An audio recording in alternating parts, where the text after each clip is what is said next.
5-year-old girl gives away her dinner every night. Billionaire restaurant owner collapses when he finds out why. The security cameras at Thompson's, Manhattan's most prestigious restaurant, captured the same scene every night at 10:45 p.m. A small figure in a worn blue coat, no taller than the kitchen counter, would quietly appear at the back entrance. 5-year-old Emily Parker, with golden pigtails and eyes too old for her age, would wait patiently, clutching a recycled paper bag. The staff had grown accustomed to her polite requests for leftover food, but none had ever seen her eat it. When billionaire owner James Thompson finally noticed her presence on the monitors, her simple question, "May I have what you're throwing away?" would shatter his world forever. Before diving into this touching story, please take a moment to share where you're watching from and subscribe to join our community. Your support means everything to us. James Thompson built his restaurant empire from nothing but bitterness and determination. Born into a lower-middle-class family in Detroit, he spent his childhood watching his father work 3 jobs while barely making ends meet. The constant struggle left a deep mark on young James, who vowed never to experience poverty again. By age 16, he was already working in restaurant kitchens, learning the business from the ground up while harboring an increasing disdain for those who couldn't pull themselves up by their bootstraps. His first restaurant opened in a modest storefront in Brooklyn when he was 28, funded by maxed-out credit cards and a relentless drive to succeed. The venture nearly failed twice in its first year, but James's brutal work ethic and unwavering attention to detail eventually caught the attention of food critics. By year 3, reservations were booked 6 months in advance. Success bred success, and soon James was opening locations across Manhattan, each more opulent than the last. 20 years later, at 48, James Thompson had become a household name in the restaurant industry. His flagship restaurant, Thompson's, occupied prime real estate in Manhattan, its Art Deco facade and crystal chandeliers symbolizing everything he had achieved. The restaurant's waiting list was legendary, and its clientele included celebrities, politicians, and business titans. Each night, wealthy patrons would spend thousands on meticulously crafted dishes, while James watched from his private office, satisfaction evident in his steel-gray eyes. But success had hardened him. James had developed a reputation for being ruthlessly efficient, firing staff members for the slightest infractions and publicly berating vendors who failed to meet his exacting standards. His views on poverty had calcified into a rigid ideology: those who worked hard enough would succeed, those who didn't were simply lazy. He frequently gave interviews expressing these views, earning both praise from conservative business publications and criticism from social justice advocates. The recent food waste scandal had only reinforced his defensive posture. When local news outlets reported that Thompson's restaurants were throwing away hundreds of pounds of perfectly good food each week, James responded with characteristic disdain. "We maintain the highest standards," he told reporters. "What others call waste, we call quality control." He dismissed suggestions to donate the excess food, citing liability concerns and logistical complications. In board meetings, James often boasted about his merit-based hiring practices, though his executive team remained suspiciously homogeneous. He prided himself on never giving handouts, requiring even entry-level employees to have prestigious culinary school degrees.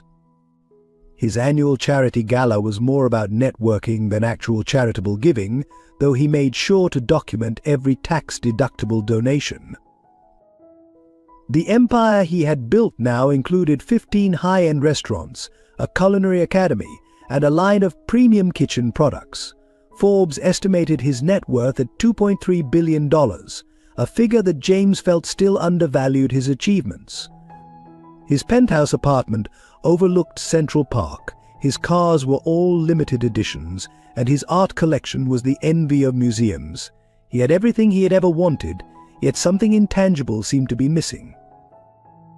Perhaps that's why the little girl on the security monitor caught his attention.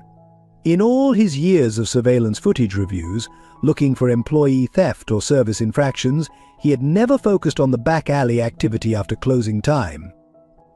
The child's presence was an anomaly in his perfectly controlled world, a reminder of something he had long ago chosen to forget.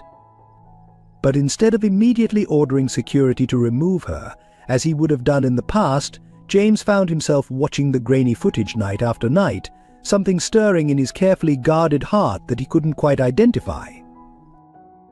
What James didn't know yet was that this small disturbance in his meticulously ordered world would soon force him to confront everything he thought he knew about success, worthiness, and the true cost of turning a blind eye to human suffering.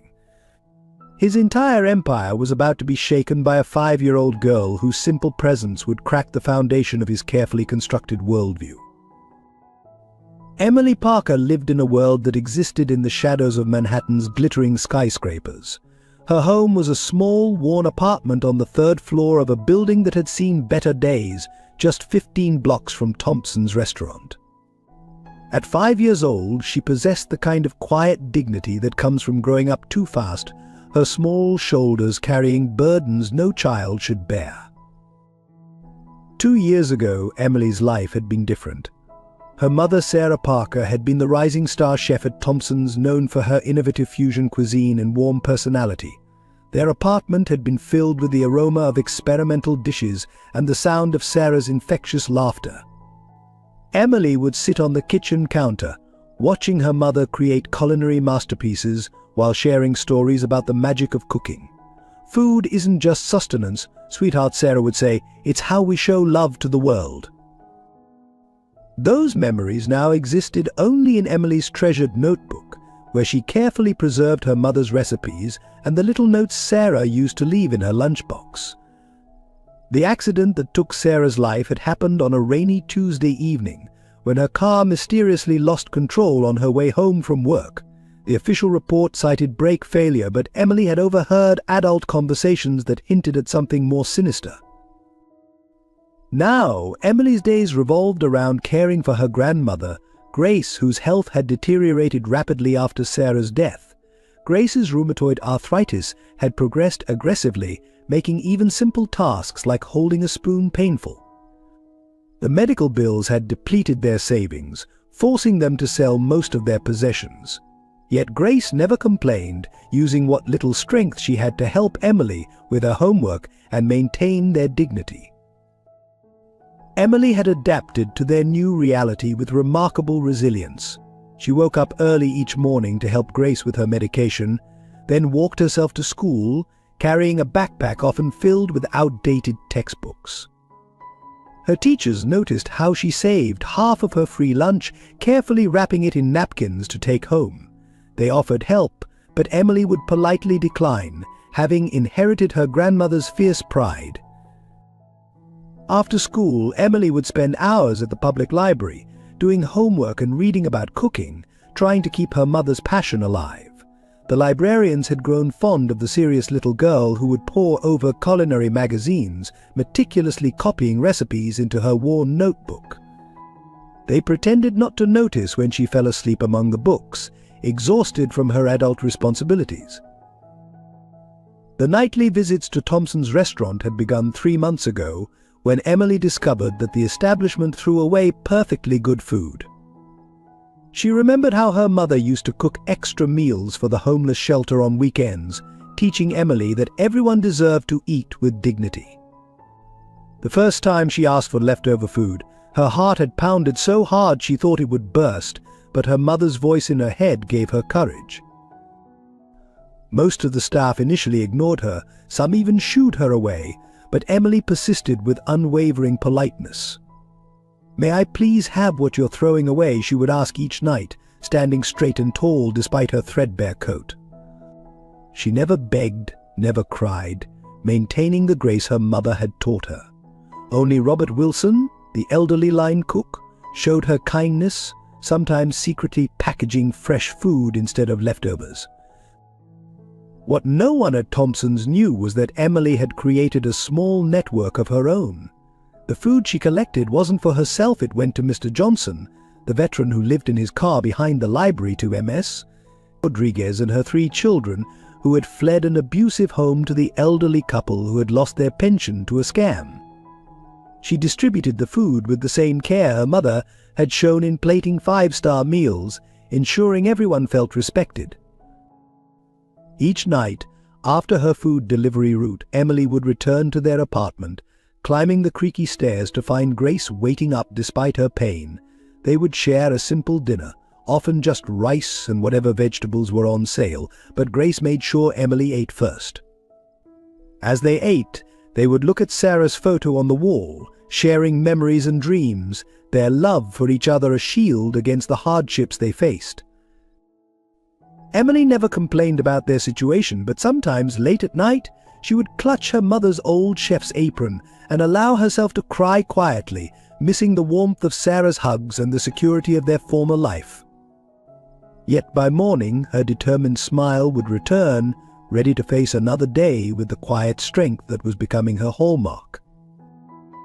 Robert Wilson stood at his station in Thompson's kitchen, his 65 years etched in the lines around his eyes, but his hands still steady as he chopped vegetables with precision. After 4 decades in professional kitchens, he had seen every kind of success and failure the culinary world could offer, but nothing had affected him quite like the arrival of Emily Parker at the restaurant's back door. As the longest-serving employee at Thompson's, Robert held a position of quiet influence. The younger staff respected his expertise, coming to him for advice both professional and personal. He had trained countless chefs, including Sarah Parker, whose death still haunted him. Every time he saw Emily, he saw Sarah's same determined spirit and kind heart. He knew more about Sarah's last days than he had ever revealed, carrying that burden like a stone in his chest. Grace Parker, Emily's grandmother, maintained a dignity that transcended her circumstances. Her arthritis-twisted hands had once signed investment checks that helped launch Thompson's first restaurant, though few knew this history. She had been among the first to recognize James Thompson's potential, investing a significant portion of her savings in his vision. The subsequent legal maneuvers that had stripped her of her shares remained a carefully buried secret, one that had forced her to silently watch Thompson's rise to fame from the sidelines. Despite her constant pain and dwindling resources, Grace focused on providing Emily with stability and love. She spent her days in their small apartment, carefully managing their meager resources and maintaining detailed records of every penny spent and saved. The walls of their home were covered with Emily's drawings and Sarah's awards, preserving memories of happier times. Each night, she waited anxiously for Emily's return, her heart torn between pride in her granddaughter's compassion and fear for her safety. Michael Stewart, Thompson's head chef, presented a polished image to the world. His televised cooking segments and cookbook deals had made him a minor celebrity, but beneath the charismatic exterior lay a web of corruption. He had worked his way up through manipulation and intimidation, building a network of loyal subordinates who helped him maintain his profitable side operations. Sarah's accidental discovery of his illegal activities had forced his hand, leading to decisions that now threatened to unravel everything. The restaurant staff existed in distinct hierarchies, from the immigrant dishwashers who worked tirelessly in the basement to the Samaya who curated the million-dollar wine cellar. Many had witnessed Emily's nightly appearances, their reactions ranging from irritation to pity to quiet support. Some, like Jane Anderson, the pastry chef, would occasionally accidentally leave fresh bread near the back door. Others, following Michael's orders, would deliberately discard food where Emily couldn't reach it. The regular customers at Thompson's represented New York's elite, their conversations about premium wines and market trends floating above tables that cost more than many people's monthly rent. Yet among them were those who noticed the small figure in the alley, their consciences pricked by the contrast between their excess and her need. A few had tried to help, only to be rebuffed by management, who insisted they had the situation under control. The homeless community that Emily served had become her extended family. They protected her during her nightly rounds, keeping watch and sharing information about dangerous areas to avoid. Mr. Johnson, the veteran, would often walk a discreet distance behind her, ensuring she reached home safely. Ms. Rodriguez helped by distributing food to others when Emily had school assignments, and the elderly couple saved their newspapers for Grace to read. These interconnected lives orbited around Thompson's restaurant, each person carrying their own secrets and struggles. Robert Wilson watched it all from his kitchen station, noting the subtle power plays and alliances, recognizing the signs of approaching conflict. He had witnessed Sarah's growing concern in the weeks before her death, had seen the threatening notes she received, had noticed the suspicious modifications to her car. The weight of this knowledge pressed heavily on Robert as he watched Emily navigate her nightly missions. He knew the same forces that had silenced Sarah were still in place, growing more nervous as Emily's presence drew unwanted attention to the restaurant's back alley activities. Yet he also recognized that the time for silence was ending, that the truth could not remain buried forever, especially now that James Thompson had begun to take notice of the small girl in the security footage. Each character's story was a thread in a complex tapestry of power, corruption, and redemption, all centered around a 5-year-old girl whose simple acts of kindness were about to expose long-buried secrets and force long-overdue reckonings. The discovery began with a routine security audit. James Thompson sat in his office late one evening, reviewing footage as part of his monthly protocol. The high-definition screens cast a blue glow across his mahogany desk as he fast-forwarded through hours of kitchen activity. His attention was caught by a recurring pattern every night at precisely 10:45 p.m. The back door would open, and a small figure would appear. Initially, James dismissed it as a busboy taking out trash, but something about the regularity made him pause. He rewound the footage, slowed it down, and leaned forward. The figure was far too small to be an employee. A child, barely visible above the metal garbage bins, would stand patiently by the door, clutching what appeared to be a recycled paper bag. Her posture was striking straight-backed, dignified, despite her worn clothing.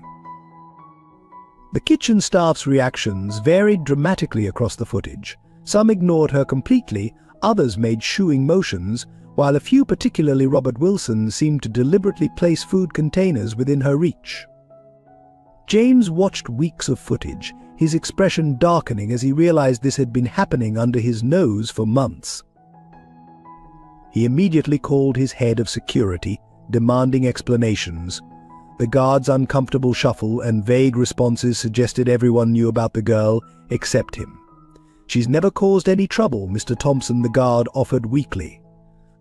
"Just takes what we're throwing out anyway," James dismissed him with a wave, but couldn't dismiss the nagging feeling that he was missing something significant.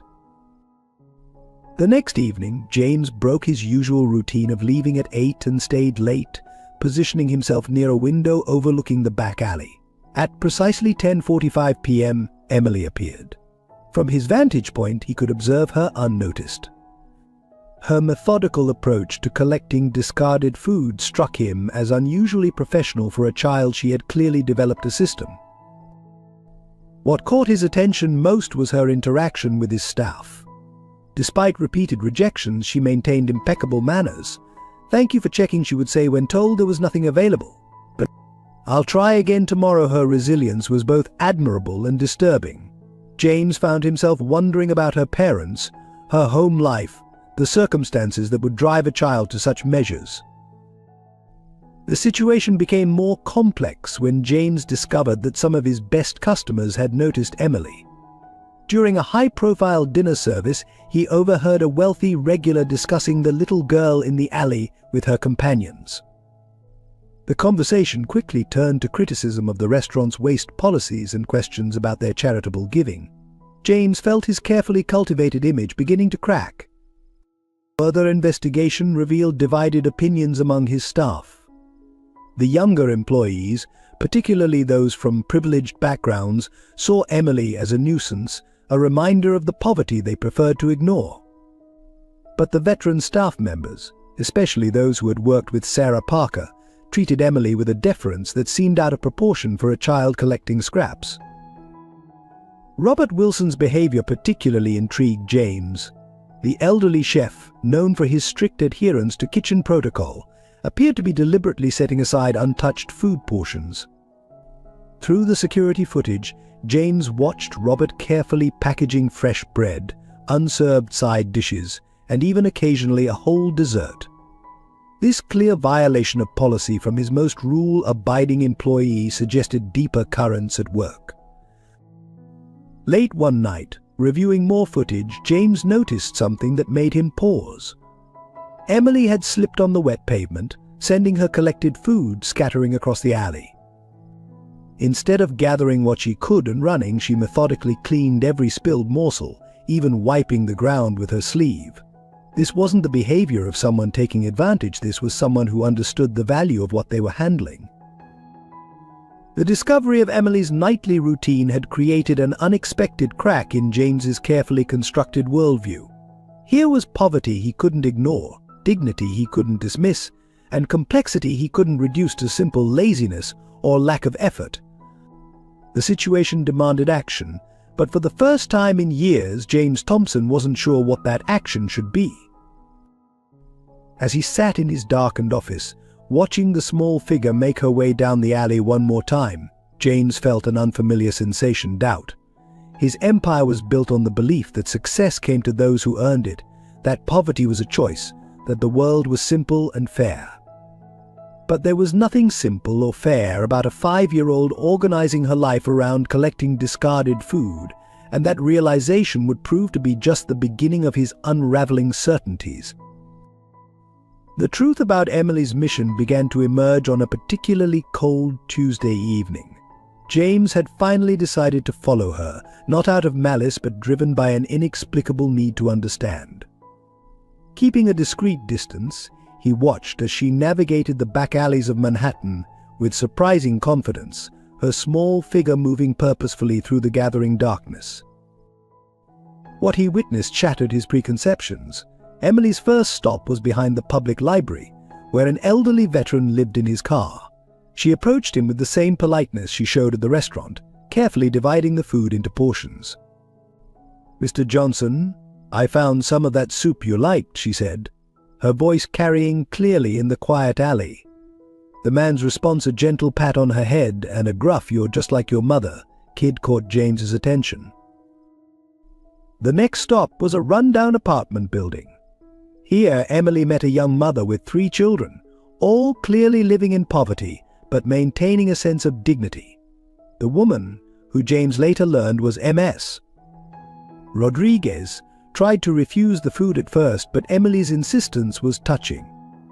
"Mom always said sharing food is sharing love," she explained, arranging the containers on their worn table with the precision of a seasoned chef. As James continued to observe, he saw Emily make several more stops. Each recipient had a story. Each interaction was filled with a humanity that made his throat tight. An elderly couple who had lost everything to medical bills. A former teacher now homeless due to mental illness. A young family living in their car. Emily treated each person with the same respect she would show to his highest-paying customers. The connection to Sarah Parker's charitable work became clear as James pieced together conversations he overheard. Sarah had run an unofficial food distribution network during her time as head chef, using her position to help those in need. Many of Emily's current recipients spoke of Sarah with reverence, describing how she would cook special meals for them on holidays and help their children with homework. Robert Wilson's role in the operation also became apparent. The elderly chef had been Sarah's mentor and had helped her establish the charitable network. Now he was quietly continuing her legacy through Emily, ensuring that quality food made its way to those who needed it most. His careful packaging and strategic placement of containers wasn't just kindness, it was a deliberate continuation of Sarah's mission. The scope of the operation was far larger than James had imagined. Emily had essentially created a small-scale food distribution network, matching different types of food to specific needs. She knew which families had children with allergies, who needed soft foods due to dental issues, who could handle reheating meals and who needed ready-to-eat items. Her organizational skills would have impressed his best managers. But it was the impact of her work that truly stunned James. He watched as elderly recipients regained their dignity through these shared meals, as children went to bed with full stomachs, as families gathered around tables with food that would otherwise have been wasted. The contrast between the thousands of dollars his customers spent on single meals and the joy these rescued leftovers brought was stark and uncomfortable. The revelation of Emily's true purpose forced James to confront uncomfortable truths about his own policies. His strict rules about disposing of unused food, which he had always justified as quality control, suddenly seemed wasteful and cruel. But the carefully maintained distance between his prestigious restaurant and the struggling communities around it felt artificial and wrong. More disturbing was the realization that Sarah Parker's charitable work might have been connected to her death. James began noticing patterns in the conversations around him: nervous glances when her name was mentioned, sudden silences when certain topics came up. The network she had built, which Emily now maintained, seemed to have threatened something or someone. As James walked back to his restaurant that night, his worldview had shifted fundamentally. The waste he had so casually dismissed was sustaining an entire community. The child he had initially seen as a nuisance was carrying out a mission of mercy with more grace and dignity than many of his wealthy patrons, and somewhere in this story lay the seeds of a tragedy he was only beginning to understand. But the surface had barely been scratched. Behind Emily's nightly food deliveries lay deeper secrets, darker truths, and a conspiracy that would soon threaten not just James's restaurant empire, but the lives of everyone involved in this hidden network of compassion and survival. The first signs of conflict emerged when James's discovery became known within the restaurant. Michael Stewart, the head chef, immediately implemented stricter waste disposal procedures, citing health and safety concerns. Security cameras were repositioned, locks were changed, and staff were explicitly forbidden from leaving food accessible after closing. The message was clear: Emily's operation was to be shut down. The staff divided into factions almost immediately. The younger line cooks and servers, eager to curry favor with management, began ostentatiously destroying leftover food, making sure Emily could see them pouring bleach over discarded meals. Others, particularly those who remembered Sarah Parker, found subtle ways to resist. Containers would mysteriously appear in different locations. Wrapped portions would be accidentally left on outside tables. Robert Wilson faced the most direct pressure. Michael called him into the office for a performance review, despite his decades of exemplary service. The message was thinly veiled: stop helping the girl or face termination. Robert responded with the quiet dignity of someone who had seen too much to be intimidated. "Some things are worth more than a paycheck, Mr. Stewart," he said, returning to his station while Michael's face darkened with barely contained rage. The situation escalated when local media caught wind of the story. A freelance photographer had captured images of Emily making her rounds, contrasting her small figure with the restaurant's opulent facade. But the photos went viral on social media, accompanied by headlines questioning why a five-star restaurant was allowing a child to collect scraps. James found himself fielding calls from reporters, his carefully crafted public image threatening to unravel. Emily, meanwhile, continued her nightly visits with unwavering determination. When faced with locked dumpsters, she would wait patiently by the door, her presence a silent reminder of the community that depended on her. Some nights she left empty-handed, but she always returned, her resilience a rebuke to those trying to stop her. The sight of her standing in the rain, refusing to give up, began to affect even the most hardened staff members. Public attention brought unexpected complications. Well-meaning patrons tried to invite Emily inside for proper meals, forcing James to explicitly forbid staff from allowing her into the restaurant. Social workers began appearing, asking questions about child labor and exploitation. Local business owners, pressured by their own customers, started implementing similar restrictions on food disposal, cutting off other sources in Emily's network. The conflict reached a new level when anonymous complaints began flooding the health department. Allegations of food safety violations and improper disposal practices triggered a series of surprise inspections. Though nothing significant was found, the increased scrutiny created a tense atmosphere in the kitchen. Staff members began watching each other suspiciously, wondering who was reporting to whom.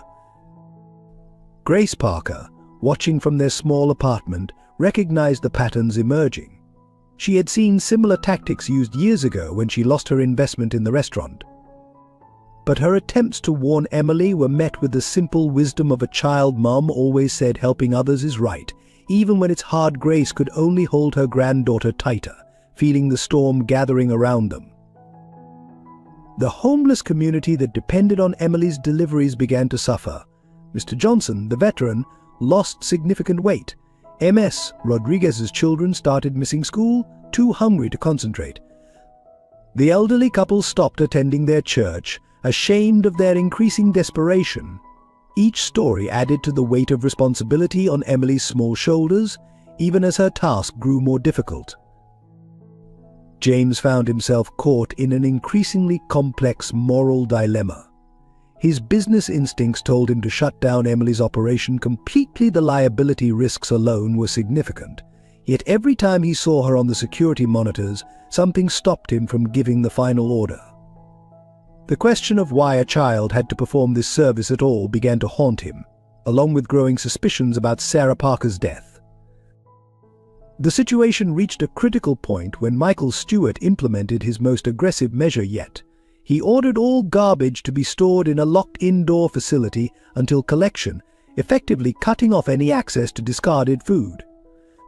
The night this policy took effect, Emily stood in her usual spot for hours, her small face pressed against the glass door, watching as staff members avoided meeting her eyes. The image would later haunt many of those present, becoming a symbol of the human cost of corporate policies.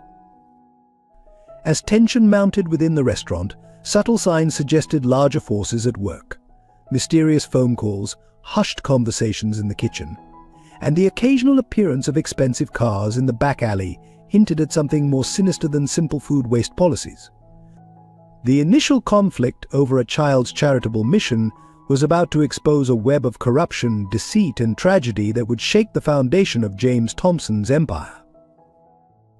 As this touching story of compassion and redemption unfolds, your like means more than just a click. It helps share Emily's powerful message with others who need to hear it. James Thompson's investigation into Emily Parker's story took an unexpected turn when a weathered notebook was discovered behind a loose panel in the restaurant's kitchen. Robert Wilson had noticed Emily staring at that spot repeatedly, and during a quiet moment he investigated and found Sarah Parker's personal journal, carefully wrapped in plastic and hidden away. The notebook's contents were explosive. Detailed records of inventory discrepancies, suspicious deliveries at odd hours, and conversations overheard in the kitchen painted a disturbing picture. Sarah's neat handwriting documented a pattern of irregularities that went far beyond simple food waste. There were coded references to large cash transactions, unauthorized use of delivery vehicles, and meetings with unnamed suppliers that occurred long after normal business hours. More disturbing was Sarah's personal notes about being followed. Third time this week, Black's UV tinted Windows 1 entry read, MS, watching my station more closely. Claims it's about quality control, but something feels wrong. The entries became increasingly anxious in the weeks leading up to her death. The final entry, dated just 2 days before her accident, was particularly chilling. Found proof. Need to tell JT. Everything makes sense now. Meeting tomorrow. James brought in a private investigator, careful to keep the investigation quiet. The PI's preliminary findings about Sarah's accident raised red flags. The brake lines in her car showed signs of tampering, but the police investigation had been surprisingly cursory. The responding officer's report contained obvious inconsistencies, and key witness statements were missing from the file. Robert Wilson's behavior became more erratic as the investigation progressed. The elderly chef would start at sudden noises, check his phone constantly, and sometimes stand staring into space, wooden spoon frozen mid-stir. When James tried to question him about Sarah, Robert would change the subject or suddenly remember urgent tasks in the freezer. Yet his protective attitude toward Emily intensified, suggesting he knew more than he was willing to say. The restaurant's financial records from the period of Sarah's employment revealed troubling patterns. Large discrepancies in food costs, unexplained expenses, and irregular payments to shell companies all pointed to a sophisticated operation running parallel to the legitimate business. Most concerning were the connections to companies known to be fronts for organized crime, carefully hidden in layers of paperwork. Security footage from the nights before Sarah's death showed unusual activity: multiple deliveries after midnight, unauthorized access to the wine cellar, and lengthy meetings in Michael Stewart's office that didn't appear in any official logs. In one particularly telling clip, Sarah could be seen photographing documents on Stewart's desk when she thought she was alone, her hands shaking as she worked. James discovered that his own signature had been forged on numerous documents during this period. Purchase orders for non-existent supplies, approvals for phantom maintenance work, and authorizations for staff that had never existed created a paper trail of fraud that had somehow escaped his notice. The realization that this had happened under his watch, while he focused on expansion and publicity, filled him with both rage and shame. Anonymous notes began appearing on James's desk, warning him to drop the investigation. Some stones are better left unturned, one read. Another was more direct: think about your legacy. The threats only strengthened his resolve, but they also confirmed his growing suspicion that Sarah's death was anything but accidental. The most damning evidence came from an unexpected source. A young dishwasher working late one night had captured video on his phone of an argument between Sarah and Michael Stewart. The footage showed Stewart threatening Sarah, his finger jabbing at her chest as he spoke about loyalty. And keeping quiet, Sarah's response was inaudible, but her defiant stance spoke volumes. The video was dated the night before her death. As James pieced together these fragments, a larger picture began to emerge. His prestigious restaurant had been used as a front for something far darker. Sarah Parker had discovered the truth and paid the ultimate price for her integrity. Now her daughter was unknowingly drawing attention to the very operation that had killed her mother, putting herself in the same danger.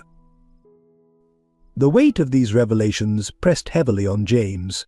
Every night, watching Emily make her rounds on the security monitors, he wondered how many others had been silenced, how many lives had been destroyed while he chased Michelin stars and magazine covers.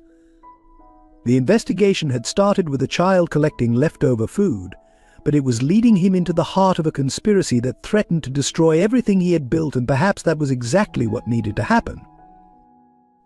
The breakthrough in understanding Grace Parker's connection to Thompson's came through a chance encounter with an old photograph. While reviewing historical documents for the investigation, James discovered a faded picture from his restaurant's opening night. There, standing beside him with a proud smile, was a younger Grace Parker, her hand resting on an oversized check that had funded the venture. The discovery sent James diving into the restaurant's incorporation papers. Hidden beneath layers of legal jargon and amended documents lay the truth: Grace Parker had been more than just an investor. She had been the primary financial backbone of his initial success. Her investment, representing her life savings and a second mortgage on her home, had provided the crucial capital that transformed his dream from a small Brooklyn eatery into the beginning of an empire. What followed was a carefully orchestrated series of legal maneuvers that had gradually diluted Grace's ownership. Complex contractual clauses, triggered during moments of expansion, had systematically reduced her stake. Each time the paperwork had been presented during crises or urgent opportunities, requiring immediate signatures with promises of future compensation that never materialized. The timing of these events aligned suspiciously with Sarah Parker's hiring as head chef. James had always assumed Sarah's stellar credentials had earned her the position, but now he saw a different pattern. She had been brought in during a period of rapid expansion, her presence perhaps intended to placate Grace as her ownership was being systematically dismantled. Robert Wilson, when carefully questioned, revealed more of the story. Grace had been battling early symptoms of rheumatoid arthritis. Even then, her condition used as leverage to pressure her into signing away her rights. They told her she was a liability, Robert explained, his voice heavy with old anger. said no one would invest in a restaurant partially owned by someone who couldn't even hold a spoon steadily. Bank records from that period showed a pattern of suspicious transfers. Large sums would move through a series of accounts before disappearing into offshore holdings. Grace's signature appeared on documents she couldn't possibly have signed, as hospital records showed her undergoing treatment on those dates. The fraud was elaborate and professional, suggesting involvement from someone with significant financial expertise. Sarah's personal notes, discovered in her old locker, revealed she had been investigating these transactions. Her culinary training had included business courses, and she had noticed discrepancies in the restaurant's books.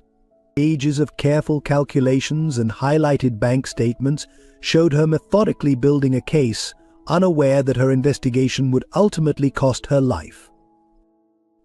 The most heartbreaking discovery was a letter Grace had written to James but never sent. Found among Sarah's belongings, it detailed her pride in helping launch the restaurant, her hurt at being pushed out, and her hope that the truth would eventually come to light.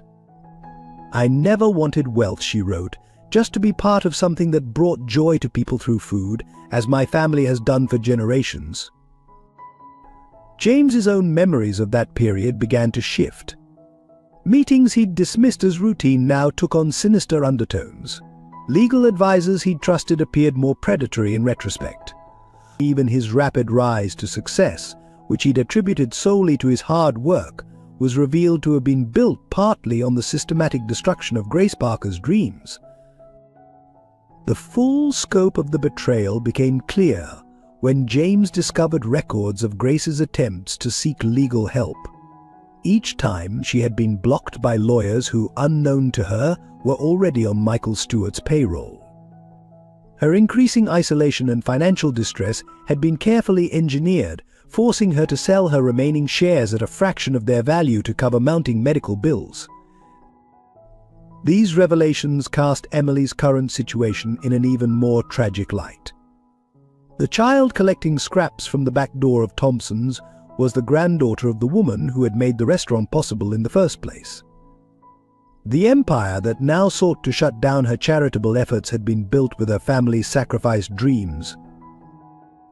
The final piece fell into place when James uncovered documents showing that the same shell companies involved in the current suspicious activities had been used to purchase Grace's shares years ago. The corruption that had claimed Sarah's life had its roots in the original betrayal of Grace Parker, a web of deceit that had spanned years and destroyed multiple lives. As James sat in his office, surrounded by the evidence of years of systematic fraud and betrayal, he realized that Emily's appearance at his back door wasn't just a random occurrence, it was the past coming back to demand justice.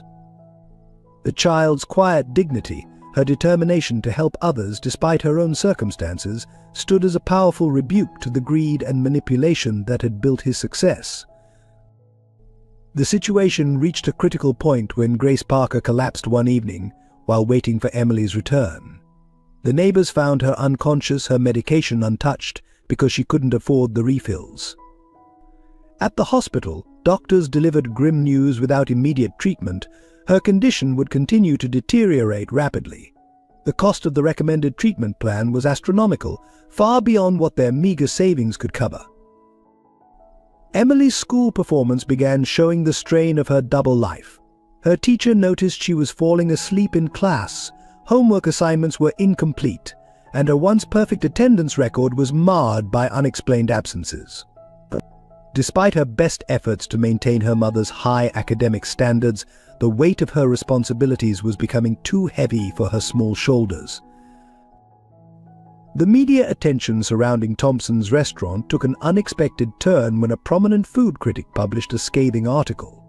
Without naming Emily directly, the piece detailed the contrast between the restaurant's luxurious excess and its treatment of a young charity worker, who distributed its waste to the needy. Social media exploded with speculation and criticism, drawing unwanted attention to both the restaurant and Emily's activities. Local authorities began taking a closer interest in the situation. Child Protective Services made inquiries about Emily's late-night activities, questioning whether she was being properly supervised. The threat of separation loomed over the small family, adding another layer of stress to Grace's already fragile health. The social worker's reports, while sympathetic, noted concerns about a 5-year-old's involvement in food distribution after dark. The homeless community that depended on Emily's deliveries faced increasing pressure from city officials. New ordinances restricted where people could gather, and increased police patrols made it harder for Emily to reach her regular recipients.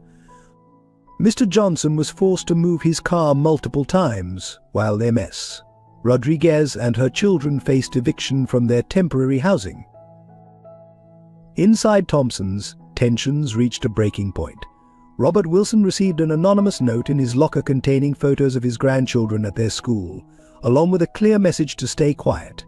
Other staff members who had helped Emily reported similar intimidation tactics. The kitchen atmosphere became poisonous, filled with suspicion and fear. James Thompson's own position became increasingly precarious. His board of directors, concerned about the negative publicity, demanded immediate action to resolve the situation.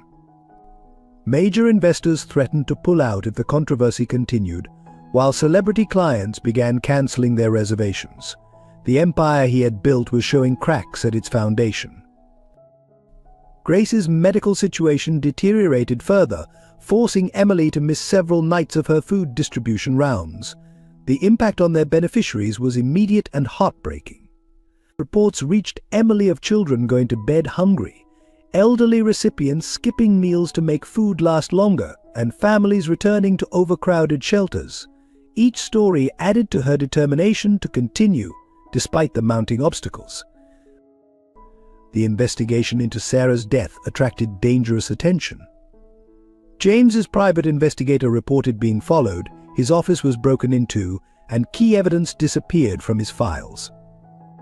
More worrying were the subtle threats directed at Emily, a car following her route home, strange men photographing her at school, suspicious maintenance work being conducted near Grace's apartment.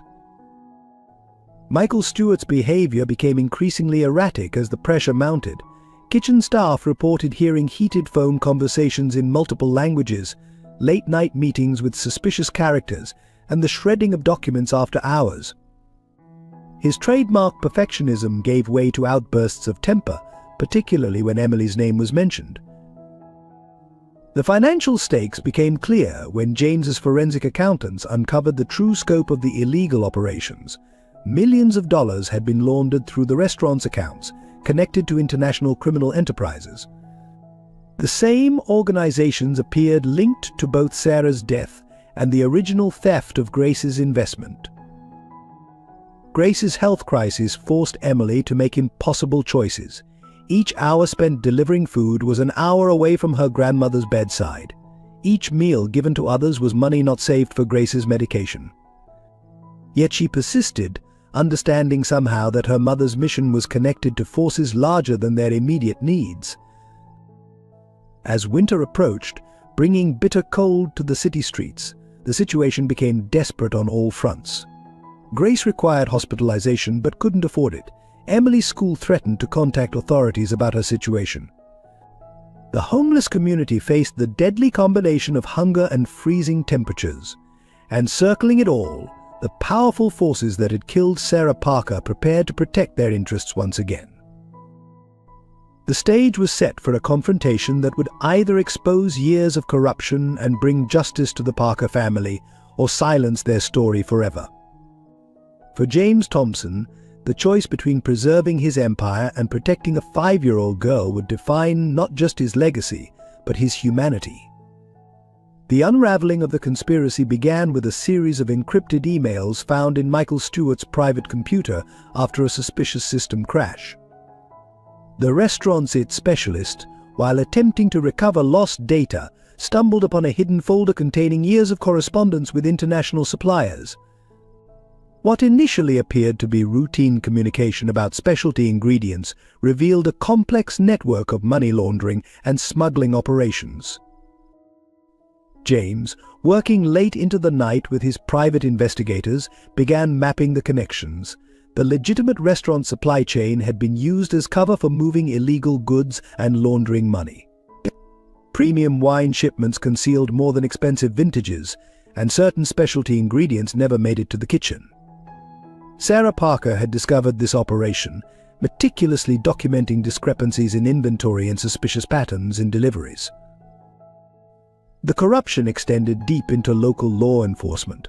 Officers who had investigated Sarah's accident were found to have received substantial deposits in offshore accounts. The detective who ruled her death accidental had retired immediately afterward, relocating to a luxury villa in Spain. Traffic camera footage from the night of the accident had been accidentally erased, and key witnesses had suddenly left the country. Robert Wilson finally broke his silence, providing crucial testimony. He revealed how Sarah had confided in him about her discoveries, showing him evidence of the smuggling operation. The night before her death, she had entrusted him with copies of key documents, making him promise to protect Emily if anything happened to her. His years of quiet assistance to Emily weren't just about charity. He was keeping a promise to her mother while gathering evidence to bring down the organization that killed her. The scale of the operation was staggering.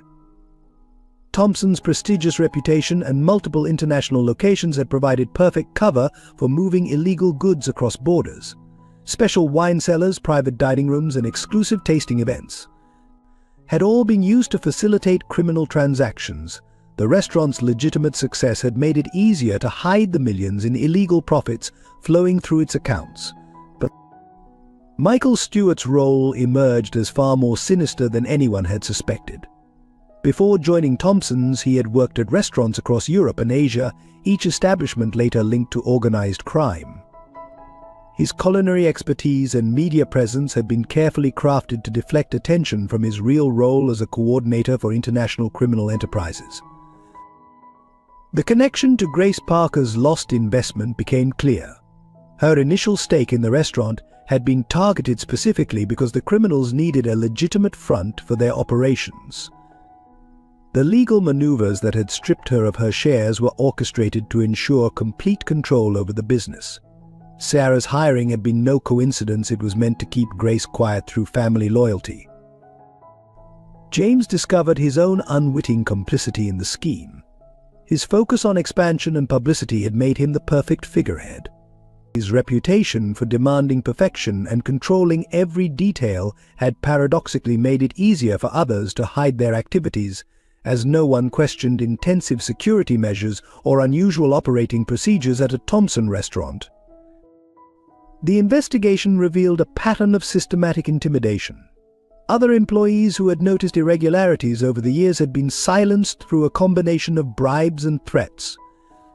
Those who couldn't be bought had faced orchestrated personal crises, tax audits, legal troubles, family emergencies until they either quit or fell in line. Current attempts to stop Emily's food distribution took on new meaning. Her presence at the back door each night threatened to expose ongoing illegal activities.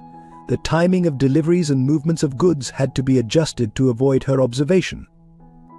Her simple act of charity had inadvertently created a security risk for a criminal enterprise worth millions. The most damning evidence came from Sarah's old phone, recovered from police evidence storage. Hidden in encrypted files were photographs and videos documenting meetings between Michael Stewart and known criminal figures. One video, taken the day before her death, showed Stewart discussing how to handle the problem she represented. The footage ended with a clear threat directed at Emily. As the conspiracy unraveled, the danger to Emily increased exponentially. The criminal organization, feeling threatened, began moving to clean up loose ends. Surveillance photos of Emily and Grace appeared in Robert's locker. The brakes on Emily's school bus were tampered with. A gas leak was reported in their apartment building, forcing an evacuation that left them vulnerable. James realized that his investigation had inadvertently placed Emily in the same danger that had claimed her mother's life. The organization was too large and too powerful to be brought down without risking more lives. Yet the evidence was now too substantial to ignore, and too many people knew the truth. The choice between justice and safety became increasingly impossible. The final piece of the puzzle emerged from an unexpected source. The elderly couple Emily helped feed turned out to be former accountants who had been quietly documenting financial irregularities they noticed in discarded restaurant documents Emily had inadvertently brought them. Their detailed analysis provided the paper trail needed to connect all the pieces of the criminal enterprise. The conspiracy had been hidden in plain sight, protected by wealth, power, and the assumption that success equated to legitimacy. It had taken the innocent actions of a 5-year-old girl, carrying on her mother's legacy of kindness, to begin its unraveling. The question now was whether the truth could come to light without history repeating itself in tragic ways. As the truth about Thompson's restaurant emerged, James found himself wrestling with increasingly impossible choices. Each morning he would stare at his reflection in his penthouse windows, barely recognizing the man who had built an empire on unwitting corruption. The daily decisions that once seemed clear-cut, maintaining standards, protecting profits, preserving reputation, now carried the weight of lives in the balance. His relationship with his board of directors deteriorated rapidly. They demanded immediate action to stop the negative publicity, unaware that their prestigious positions were built on criminal foundations. During one particularly heated meeting, a board member suggested having Emily's family relocated for the restaurant's benefit. The casual cruelty of the suggestion made James physically ill, forcing him to confront how he had once thought in similar terms. Emily's situation grew more precarious by the day. Her grandmother's health continued to decline, requiring frequent hospital visits that drained their meager savings. School officials, concerned about her falling grades and exhaustion, threatened to involve child services. The young girl's determination never wavered, but dark circles under her eyes betrayed the toll of her double life. One teacher found her crying in the library during lunch, clutching her mother's old recipe book like a lifeline. The conflict within the restaurant staff reached toxic levels. Those loyal to Michael Stewart began actively sabotaging food preparations, ensuring nothing edible remained for Emily to collect. Others, moved by her plight, risked their jobs to help her. The kitchen became a battlefield of small gestures, food deliberately spoiled or secretly saved, doors locked or left ajar, security cameras turned away or focused with suspicious precision. Robert Wilson faced his own demons as Sarah's death haunted him anew. The weight of his silence had aged him visibly, his hands shaking as he prepared meals. Yet he continued to help Emily, knowing each act of kindness might be observed by those who had orchestrated Sarah's murder. His grandchildren were moved to a different school, but the implied threat followed them through anonymous photos and notes left in his locker. Grace Parker's dignity crumbled in the face of mounting medical bills. The proud woman who had once funded a restaurant empire now rationed her medication, choosing between treating her pain and keeping Emily fed. When James anonymously tried to pay her hospital bills, she refused the charity with tears of anger, her pride one of the few things she had left. The same determination that had made her a successful investor now kept her from accepting help from the man she blamed for her family's destruction. The homeless community that depended on Emily's deliveries suffered as the restaurant's security tightened. Mr. Johnson, the veteran, was arrested for loitering while watching over Emily's route. Ms. Rodriguez's children were bullied at school when their reliance on restaurant leftovers became known. The elderly couple, former accountants, faced eviction after anonymous complaints about their apartment. Michael Stewart's personal dissent became apparent in his increasingly erratic behavior. His perfectly maintained facade cracked under pressure, revealing glimpses of the ruthless criminal beneath. Kitchen staff reported him talking to himself, paranoia evident in his constant checking of doors and security cameras. His celebrated cooking segments on local TV became uncomfortable to watch, as he barely contained his rage at minor mistakes. James's private life disintegrated as he pursued the truth.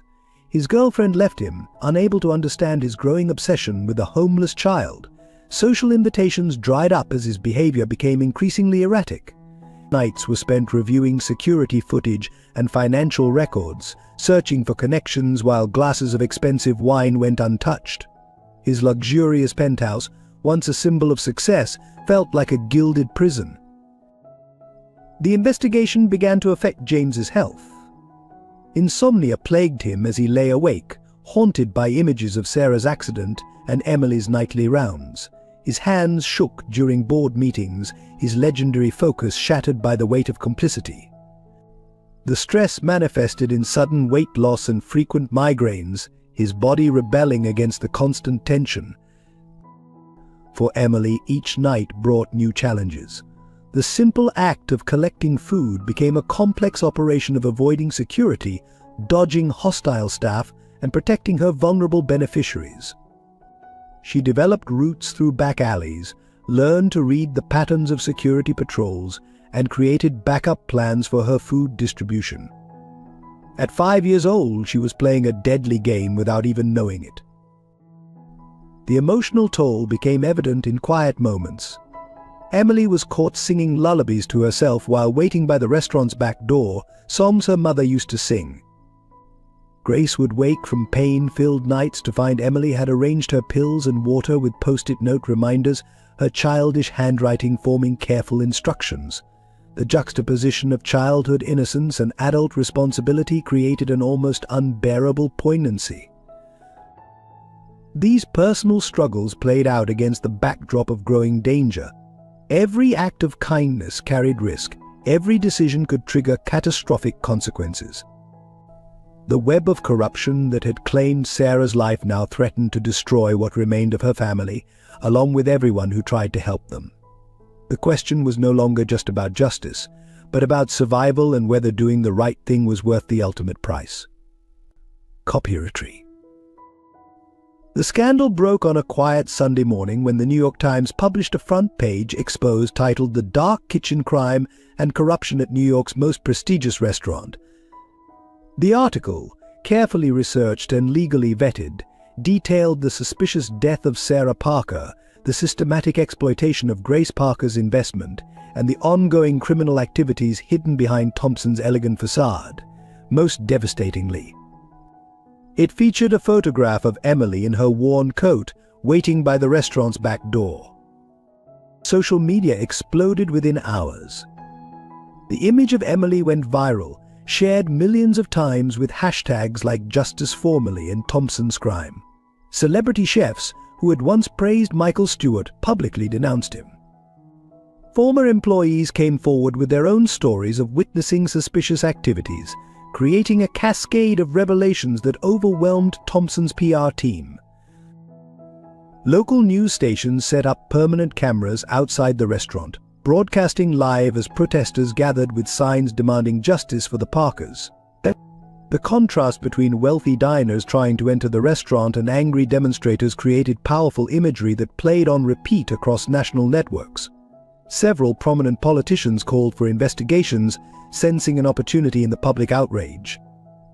Restaurant critics and food bloggers began re-examining their past reviews, finding sinister undertones in what they had once praised as innovation. Stewart's famous secret ingredients and exclusive suppliers took on new meaning as evidence of smuggling emerged. His cooking shows were pulled from networks, and his cookbooks were removed from store shelves. The restaurant's high-profile clientele rapidly distanced themselves. Celebrities posted apologies for their past patronage, politicians returned campaign contributions, and society figures cancelled long-standing reservations. The waiting list that had been years long evaporated overnight. The empty dining room became a symbol of how quickly success could crumble when built on corruption. Health department officials, under public pressure, launched a comprehensive investigation. They discovered irregularities in inspection records, evidence of bribery, and suspicious patterns in food sourcing. Each revelation added fuel to the media firestorm, with public health concerns amplifying the criminal allegations. Financial journalists began digging into Thompson's corporate structure, uncovering a complex web of shell companies and suspicious transactions. Stock prices for associated businesses plummeted as investors fled from any connection to the scandal. Banks froze credit lines, suppliers demanded cash payments, and partners sought to terminate contracts. The human element of the story captivated the public. Emily's nightly food deliveries were reimagined as acts of resistance against corporate greed. Her beneficiaries came forward to share stories of her kindness, creating a narrative that resonated deeply with a public tired of institutional corruption. Grace's loss of her investment became a symbol of how the wealthy exploit the vulnerable. Robert Wilson's role as a secret ally to both Sarah and Emily made him an unexpected hero in the media narrative. His decades of quiet resistance, helping to document the corruption while protecting Emily, captured the public imagination. Interview requests flooded in, though he declined them all, preferring to continue his work in the kitchen. The scandal forced uncomfortable conversations about wealth inequality in the restaurant industry. Other high-end establishments faced scrutiny over their food waste policies and treatment of vulnerable communities. Several restaurants quickly announced new charitable initiatives, though these were largely dismissed as reactive PR moves. Law enforcement agencies found themselves under intense pressure to explain their handling of Sarah Parker's death. Internal Affairs launched investigations into officers who had participated in the original accident investigation. Several resignations followed, accompanied by promises of reform and accountability. The city's homeless population became unexpected participants in the story. Those who had received food from Emily provided compelling interviews about the contrast between restaurant excess and their daily struggles. Their testimonies highlighted the broader social issues underlying the scandal, transforming it from a simple crime story into a dialogue about societal values. Professional organizations within the culinary world scrambled to distance themselves from Thompson's. Michelin stars were suspended, awards were rescinded, and Stewart's membership in prestigious culinary societies was revoked. The industry's rapid rejection of its former stars revealed the fragility of reputation in the face of scandal. Public health advocates used the scandal to push for reforms in food waste policies. The image of Emily distributing discarded food while people dined on $1,000 meals inside became a powerful symbol of broken systems. Several city council members proposed legislation requiring restaurants to donate unused food to charitable organizations. The scandal's impact rippled through New York's social circles.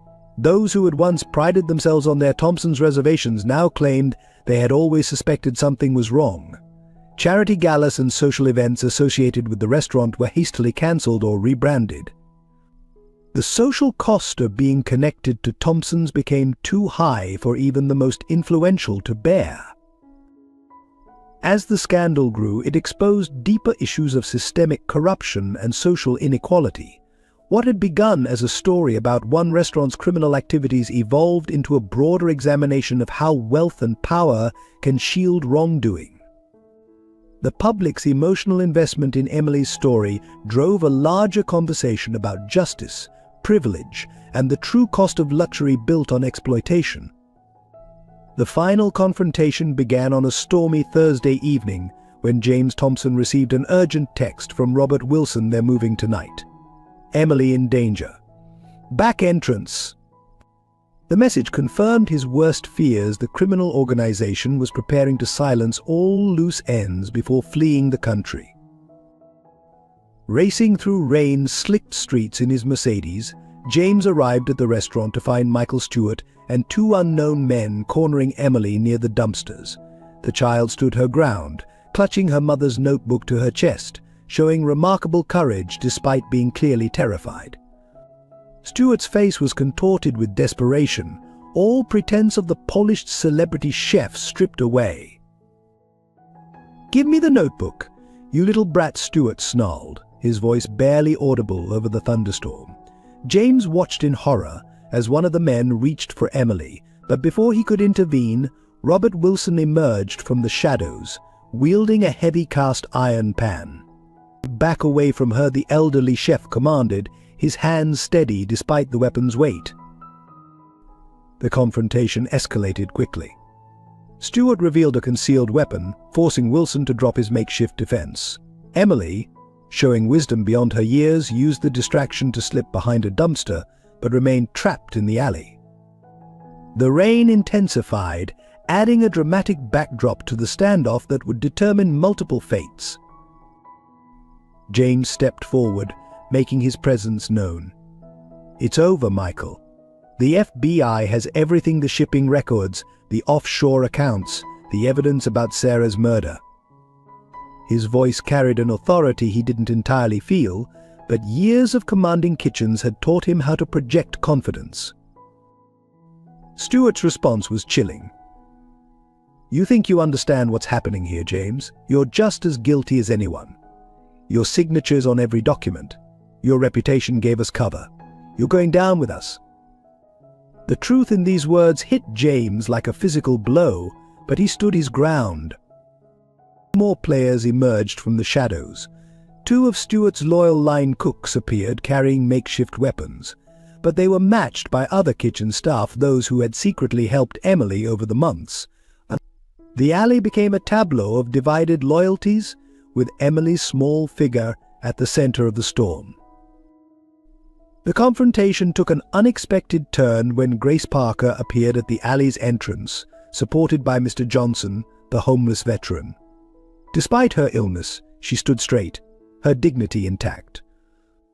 "You killed my daughter," she declared, her voice cutting through the rain. "You won't touch my granddaughter." Stewart's composure cracked further. "Your daughter was stupid enough to think she could play hero. She should have minded her own business, just like you should have been happy with your little investment returns." His words revealed the depth of contempt that had driven their criminal enterprise. But James found himself positioned between Emily and her pursuers, physically embodying the choice he had been struggling with for weeks. His empire was crumbling, his reputation in tatters, but in this moment, protecting a 5-year-old girl seemed the only thing that mattered. The tension reached its peak when police sirens became audible in the distance. Stewart's accomplices began to waver, their loyalty evaporating in the face of imminent arrest. But Stewart himself became more dangerous, realizing he had nothing left to lose. He raised his weapon, aiming first at Emily, then at James. What happened next would be debated in news reports for weeks. Robert Wilson, seeing Stewart's intention, launched himself forward despite his age. Grace Parker screamed a warning. James moved to shield Emily. The gunshot echoed off the alley walls, followed by the clatter of the weapon on wet pavement. When the police arrived moments later, they found a scene that defied easy explanation. Stewart was unconscious, subdued by the combined efforts of loyal kitchen staff. Wilson was bleeding but alive, his intervention having spoiled Stewart's aim. Emily stood protected by a wall of people, staff members, homeless individuals, and James himself, all united in her defense. The evidence Emily had been protecting wasn't just her mother's notebook. Sarah Parker had created a comprehensive record of the criminal enterprise, including photographs, documents, and recordings, all meticulously organized and hidden throughout the restaurant. Her daughter had been unknowingly gathering the final pieces during her nightly food deliveries. As the police led Stewart and his accomplices away, the rain began to ease. Emily finally allowed herself to cry, clinging to her grandmother while Robert Wilson was treated by paramedics. James watched the scene unfold, understanding that this confrontation had been inevitable from the moment he first noticed Emily on his security cameras. The alley behind Thompson's, long a symbol of the divide between wealth and poverty, had become the battleground where these worlds finally collided. In the end, it wasn't wealth or power that determined the outcome, but the collective courage of ordinary people choosing to stand up for what was right. The police raid on Thompson's restaurant unfolded like a carefully choreographed dance, with multiple agencies moving simultaneously across the city. FBI agents breached the wine cellar, where they discovered hidden compartments containing evidence of years of smuggling operations. DA teams swept through the kitchen, documenting how legitimate ingredients had been used to conceal illicit shipments. IIS investigators seized computers and financial records from the corporate offices. Meanwhile, Emily and Grace found themselves trapped in their apartment as Stewart's associates attempted to silence them before the authorities could arrive. The building's fire alarm blared, forcing other residents to evacuate, but Grace's condition made quick movement impossible. Emily, displaying remarkable presence of mind, helped her grandmother into the bathroom, barricading the door with furniture as heavy footsteps approached their unit. James, alerted to the danger by Robert Wilson's emergency text, raced through city streets toward their apartment. His driver's training from his military days came rushing back as he weaved through traffic, knowing every second counted. Behind him, a dark SUV gave chase, its occupants clearly intent on reaching Emily first. Inside the apartment, Emily's quick thinking bought precious time. She used her knowledge of the building's layout, gained from years of careful observation, to create diversions. Running water in multiple sinks confused the intruders about their location. Her small size allowed her to move through the maintenance access panel behind their refrigerator, a secret she had discovered during her careful planning of escape routes. Robert Wilson, despite his injuries from the earlier confrontation, coordinated with Emily's network of homeless friends. Mr. Johnson organized lookouts around the building's perimeter, while Ms. Rodriguez helped evacuating residents, ensuring no one revealed Emily's true location. The elderly couple who had helped document the financial crimes used their knowledge of the building's infrastructure to cut power to specific floors, disorienting the pursuers. The chase through the building's service corridors became increasingly desperate. Emily led the intruders away from her grandmother's location, using her small size to advantage as she squeezed through maintenance spaces and ventilation access points. Her months of delivering food through back alleys had taught her every possible route and hiding place. James arrived at the building to find chaos. Fire trucks responded to the alarm, police were en route, and suspicious figures lurked in the shadows. Using his authority as a prominent businessman, he convinced first responders to implement a building-wide search, effectively trapping Stewart's men inside. The net was closing, but Emily and Grace remained in danger. The decisive moment came when Emily, running out of options, found herself cornered in the building's laundry room. As footsteps approached, she remembered her mother's lessons about using kitchen resources creatively. She quickly created a barrier of laundry soap on the floor and positioned herself near the industrial washing machines. When the first attacker burst through the door, he slipped on the soap slick, crashing into his companions. Emily seized the moment to activate all the washing machines simultaneously, filling the room with steam and confusion. The industrial-grade machine's noise covered the sound of her escape through the laundry chute, a route she had noted months ago but hoped never to use. James and the police breach team reached Grace's apartment to find her still safely barricaded in the bathroom. The furniture blockade had held, buying crucial time. As SWAT teams cleared the building floor by floor, Emily's network of allies helped identify and track the remaining threats. The final confrontation occurred in the building's parking garage. Stewart's men, realizing they were trapped, attempted to shoot their way out. Police snipers, positioned according to Mr. Johnson's expert military advice, quickly contained the situation. Emily's careful planning and the combined efforts of her unlikely allies had prevented any casualties. But in the aftermath, evidence of the organization's reach continued to emerge. Hidden cameras were discovered throughout the building, suggesting long-term surveillance. A makeshift command center was found in a vacant apartment, containing files on everyone involved in Emily's food distribution network. The thoroughness of their operation was matched only by the determination of those who had worked to protect her. The raid yielded stunning results, detailed records of international criminal transactions, evidence linking Stewart to multiple unsolved crimes, and proof of law enforcement corruption. Emily's simple acts of charity had unknowingly documented the organization's movements as she observed their patterns while conducting her food deliveries. As the situation stabilized, the full scope of what had transpired became clear. Emily's nightly routine, born from a desire to help others and honor her mother's memory, had created a network of allies strong enough to resist a powerful criminal organization.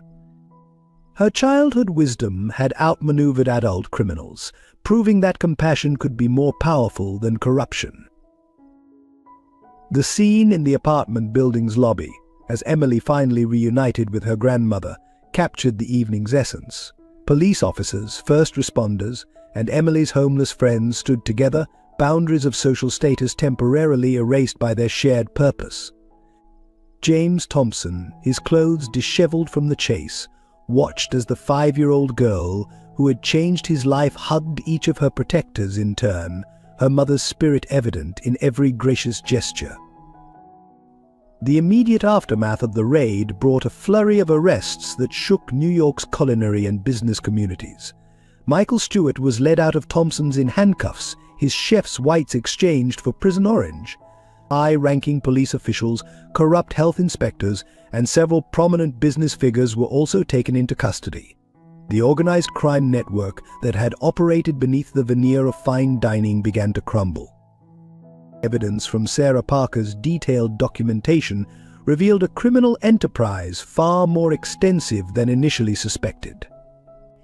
International smuggling routes disguised as specialty ingredient sourcing, money laundering through inflated wine purchases, and systematic bribery of officials had generated millions in illegal profits. The investigation expanded to other high-end restaurants across multiple cities, suggesting a network that had infected much of the luxury dining industry. James Thompson found himself in a complex legal position. While he hadn't knowingly participated in the criminal activities, his signature appeared on countless dubious documents. His lawyers worked frantically to negotiate a deal with prosecutors, offering full cooperation in exchange for consideration of his unwitting involvement. The question of his moral responsibility, however, weighed heavier than any legal consequences.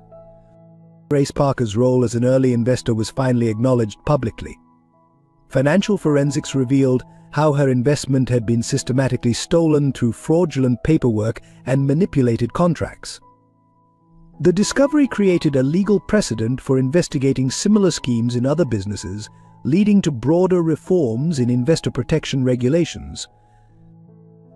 Emily's food distribution network emerged as a crucial element in documenting the criminal activities.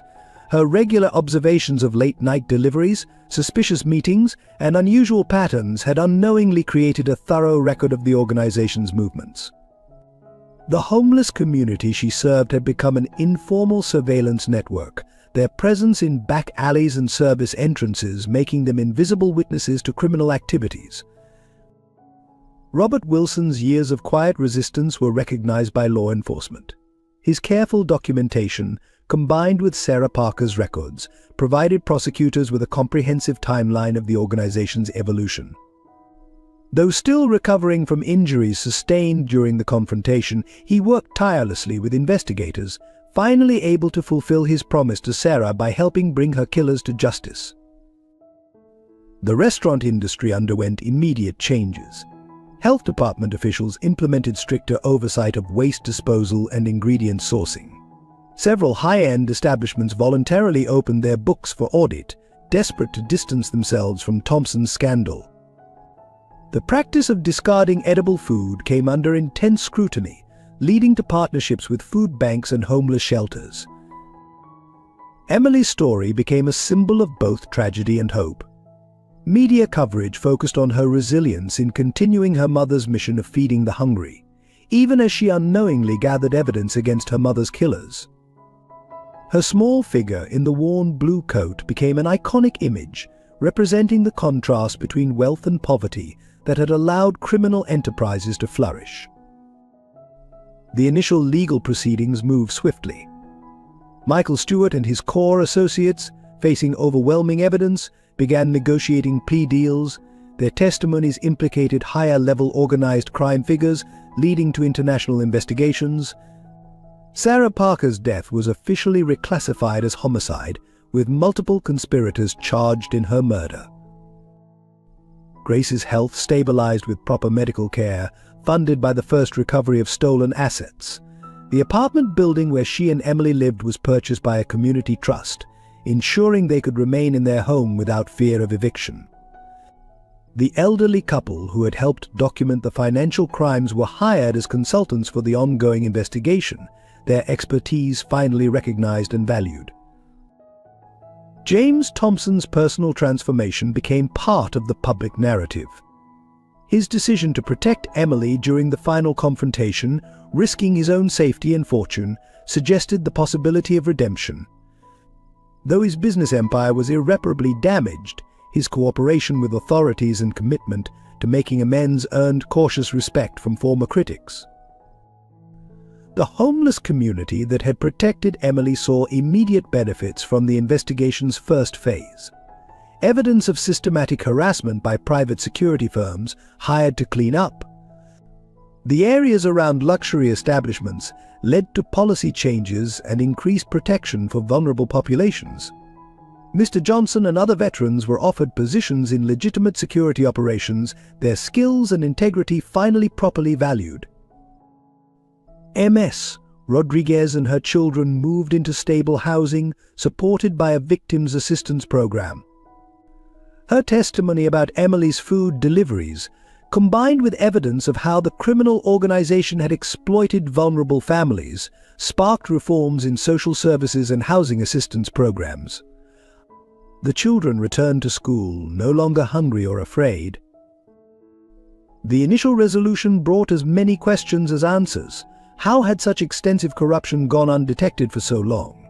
What role had society's willingness to ignore poverty played in enabling criminal enterprises? Could the relationships between wealthy establishments and their communities be fundamentally changed? The answers would unfold in the months ahead, but the immediate impact of Emily's courage and compassion was undeniable. The restaurant itself stood empty, its elegant dining rooms silent. But the back alley, where Emily had waited patiently each night, became an unexpected symbol of transformation. Local artists painted a mural there, depicting a small girl sharing food with a diverse group of people, while shadowy figures in the background were brought into the light. It served as a reminder that justice sometimes comes from the most unexpected sources, and that true power lies not in wealth or influence, but in the simple act of caring for others. Your support through subscribing means everything to us as we continue sharing these powerful stories of human resilience and justice. Each subscription helps us reach more people with tales that need to be told, inspiring positive change in our community. Thank you for being part of this journey. The victory against corruption came with devastating personal tolls that would haunt all involved.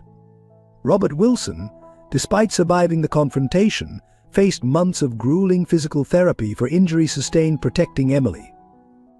At 65, his body struggled to heal from the gunshot wound, ending his 40-year culinary career.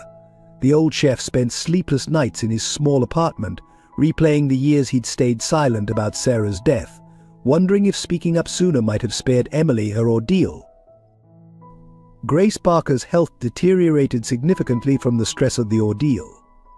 The doctors discovered that the prolonged period without proper medication had caused irreversible damage to her joints. Even with the best medical care now available, she would never regain full mobility. Her proud spirit struggled with dependency, particularly when she could no longer help Emily with simple tasks like preparing breakfast or combing her hair. Emily's childhood innocence became another casualty of the events. Nightmares plagued her sleep, filled with images of the confrontation and her mother's accident. School counselors noted concerning changes in her behavior. She became hyper-vigilant, startling at sudden noises and constantly checking exits. Her drawings, once filled with colorful foods and happy people, now featured dark alleys and shadowy figures.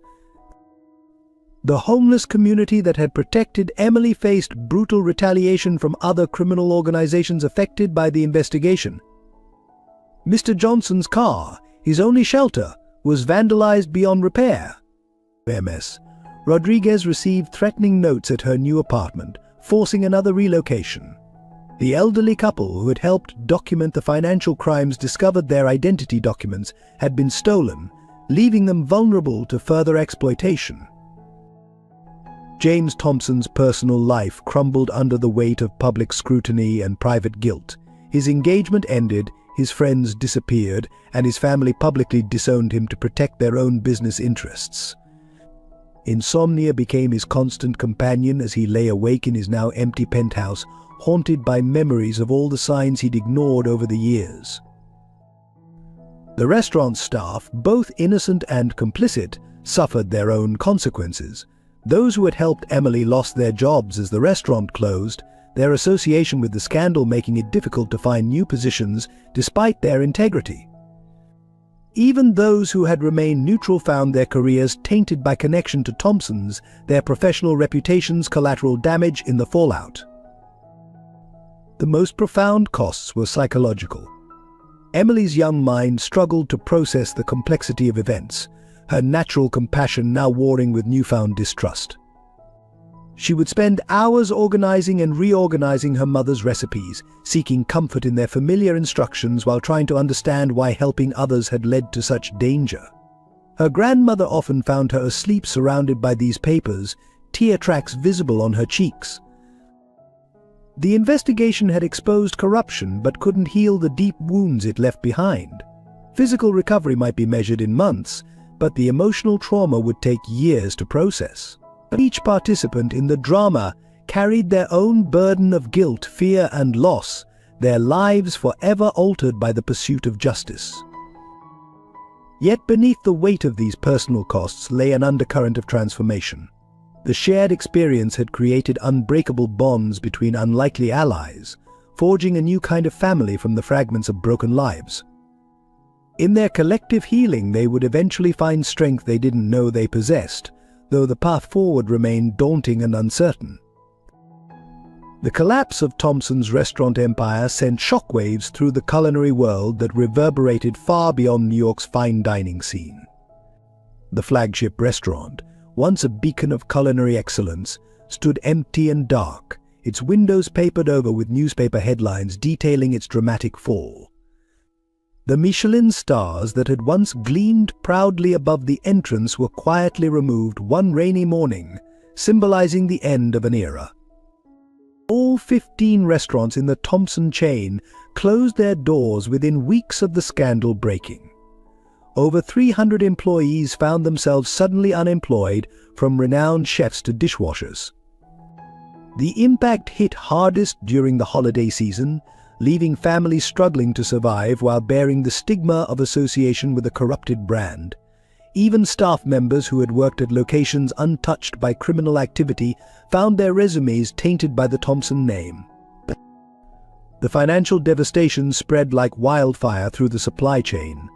Small farmers who had exclusively supplied Thompson's restaurants faced bankruptcy. Artisanal producers who had built their businesses around the restaurant's demands saw years of work evaporate overnight. Wine merchants were left holding millions in inventory specifically curated for Thompson's cellars, now worthless without their prestigious buyer.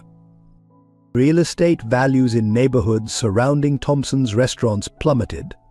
Other businesses that had benefited from the restaurant's overflow traffic struggled to survive. Luxury boutiques, high-end bars, and complimentary services that had clustered around Thompson's locations found themselves in rapidly deteriorating neighborhoods as the wealthy clientele disappeared. The corporate structure imploded spectacularly. Shareholders watched their investments evaporate as stock prices fell to pennies. Insurance companies denied claims, citing criminal activity exclusions. The banks called in loans, forcing fire sales of assets. The sophisticated financial network that had once protected the empire's wealth became a trap, preventing even legitimate assets from being salvaged. International partnerships crumbled as the scandal spread globally. Hotels that had paid premium licensing fees to host Thompson-branded restaurants frantically rebranded their dining spaces. Cookbook publishers pulped thousands of copies of Michael Stewart's works. Television networks scrambled to fill programming slots once occupied by cooking shows featuring Thompson's chefs. The culinary school associated with Thompson's, once a prestigious launching pad for aspiring chefs, closed mid-semester. Students were left with massive loans but worthless credentials, their dreams of culinary careers tainted by association. Staff members who had dedicated their careers to education found their teaching references meaningless in the industry's new reality. Perhaps most devastating was the destruction of the innovation and creativity that had legitimately flourished within Thompson's kitchens. Groundbreaking culinary techniques, revolutionary flavor combinations, and genuine gastronomic advances were now dismissed as potential covers for criminal activity. The restaurant's genuine contributions to culinary arts were lost in the shadow of its crimes. The business fallout created a void in the city's fine dining ecosystem that would take years to fill. The collapse of Thompson's revealed how deeply intertwined legitimate business and corrupt practices had become, forcing the entire industry to confront uncomfortable truths about its operations and values. The emotional aftermath of the Thompson scandal settled like a heavy fog over all involved, each person carrying their own unique burden of guilt, regret, and shattered illusions. James Thompson found himself wandering the empty halls of his flagship restaurant late at night, the silence of the once bustling kitchen a deafening reminder of how far pride could fall. In quiet moments he would stand at the back door where Emily had waited so patiently, the weight of his willful ignorance crushing his spirit. Emily's nightmares became more frequent, her young mind struggling to process the trauma. She would wake up screaming about dark figures chasing her through endless restaurant corridors, calling for a mother who could no longer protect her. Grace would hold her granddaughter during these episodes, her own tears falling silently as she shouldered the double burden of grief for her daughter and fear for her granddaughter's lost innocence. Robert Wilson's retirement was marked not by celebration but by quiet desperation. His hands, once steady enough to create culinary masterpieces, now shook with the memory of violence. The chef spent hours writing detailed accounts of everything he had witnessed over the years, as if putting the truth on paper could somehow absolve him of his years of silence. His grandchildren's visits became painful reminders of the childhood Emily had lost. The homeless community that had been part of Emily's food distribution network felt the loss of purpose most keenly. Mr. Johnson would still stand guard at his old post near the restaurant, protecting a door that no longer opened. MS. Rodriguez's children would ask daily when little Emily would bring more food, their innocent questions piercing their mother's heart. The elderly couple, who had helped document the fraud, spent their days organizing their evidence notebooks over and over, trying to find meaning in the chaos. Staff members who had turned a blind eye to the corruption found themselves haunted by memories of small moments when they could have spoken up. Late-night conversations in empty bars revolved around shared guilt and missed opportunities. Those who had actively helped Emily faced different demons, questioning whether they could have done more to protect her or expose the truth sooner. The weight of lost dreams pressed heavily on the culinary students whose careers had been derailed. Their kitchen whites hung unused in closets, their knife sets gathered dust, and their passion for cooking was tainted by association with corruption. Many found themselves unable to even enter restaurants, the smell of professional kitchens triggering anxiety attacks. Perhaps the most profound emotional toll was the loss of trust. Emily's natural inclination to help others warred with her new understanding of human darkness. Grace's belief in justice was shaken by how long corruption had gone unchecked. James's confidence in his own judgment lay in ruins, along with his sense of purpose and identity. Even the city itself seemed changed, its celebrated food culture now viewed through a lens of suspicion and doubt. These emotional wounds ran deeper than any financial loss or legal consequence. They touched the fundamental human needs for safety, trust, and belief in justice. The scandal had stripped away not just livelihoods and reputations, but also the comforting illusions that had allowed each person to make sense of their world. In their place remained raw truth and the daunting task of rebuilding not just careers and relationships, but faith in humanity itself. The final piece of Sarah Parker's puzzle emerged 6 months after the initial arrests, hidden where no one had thought to look within Emily's beloved collection of her mother's recipes. Grace, organizing the worn papers during her recovery, discovered that Sarah had used an old family cipher to hide evidence within seemingly innocent cooking instructions. Each recipe, when decoded, revealed detailed accounts of criminal activities she had witnessed at Thompson's. The recipe for Mother's Special Marinara contained records of money laundering operations with ingredients quantities representing transaction amounts, family celebration cake, documented meetings between Michael Stewart and known criminal figures, dates concealed within baking temperatures and times. Most devastating was the emergency comfort soup, which outlined Sarah's discovery of the truth and her final plans to expose everything. FBI cryptographers, working with Grace's help to break the code, uncovered a network far more extensive than initially revealed. Sarah had documented not just local criminal activities, but international connections reaching into the highest levels of government and business. The simple notebook, which Emily had carried faithfully every night, contained enough evidence to trigger investigations across 3 continents. Sarah's final entry, written the night before her death, revealed her desperate attempt to protect her daughter. She had recognized the danger she was in, but couldn't remain silent about the corruption she had uncovered.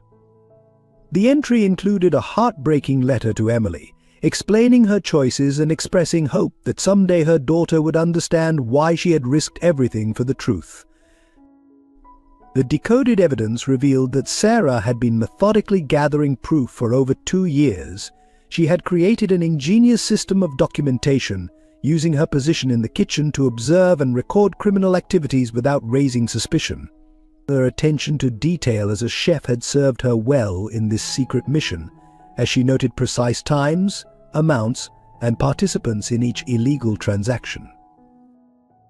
More shocking were the recordings Sarah had managed to hide throughout the restaurant. Tiny devices disguised as ordinary kitchen equipment had captured hundreds of hours of incriminating conversations. These recordings had continued to function long after her death, unknowingly documenting the very conspirators who had orchestrated her murder as they continued their operations. The evidence implicated several high-ranking police officials who had helped cover up Sarah's murder. Their involvement explained why the initial investigation had been so quickly dismissed as an accident. The corruption reached into the district attorney's office, with certain prosecutors having deliberately buried evidence that could have exposed the truth years earlier. Emily's nightly food distribution route, it turned out, had unknowingly followed the same path her mother used to track suspicious deliveries. The people Emily helped were often in locations that provided perfect vantage points for observing the restaurant's illegal activities. Sarah had built relationships with these same community members, using their observations to verify her suspicions. The decoded recipes also revealed something that brought both pain and pride to Grace. Sarah had discovered the truth about how her mother's investment had been stolen. She had been gathering evidence to restore Grace's rightful ownership of the restaurant, determined to right the wrong done to her family. This discovery had likely been what sealed her fate, as it threatened to expose the criminal organization's origins. The final evidence painted a picture of a mother torn between exposing corruption and protecting her child. Sarah had created multiple contingency plans, including trust funds and safety deposits hidden under aliases, intended to protect Emily if anything happened to her. She had even documented emergency procedures for Grace to follow, though these instructions had been lost in the chaos following her death. As federal agents pieced together Sarah's evidence, they uncovered a level of forethought and courage that left even hardened investigators moved.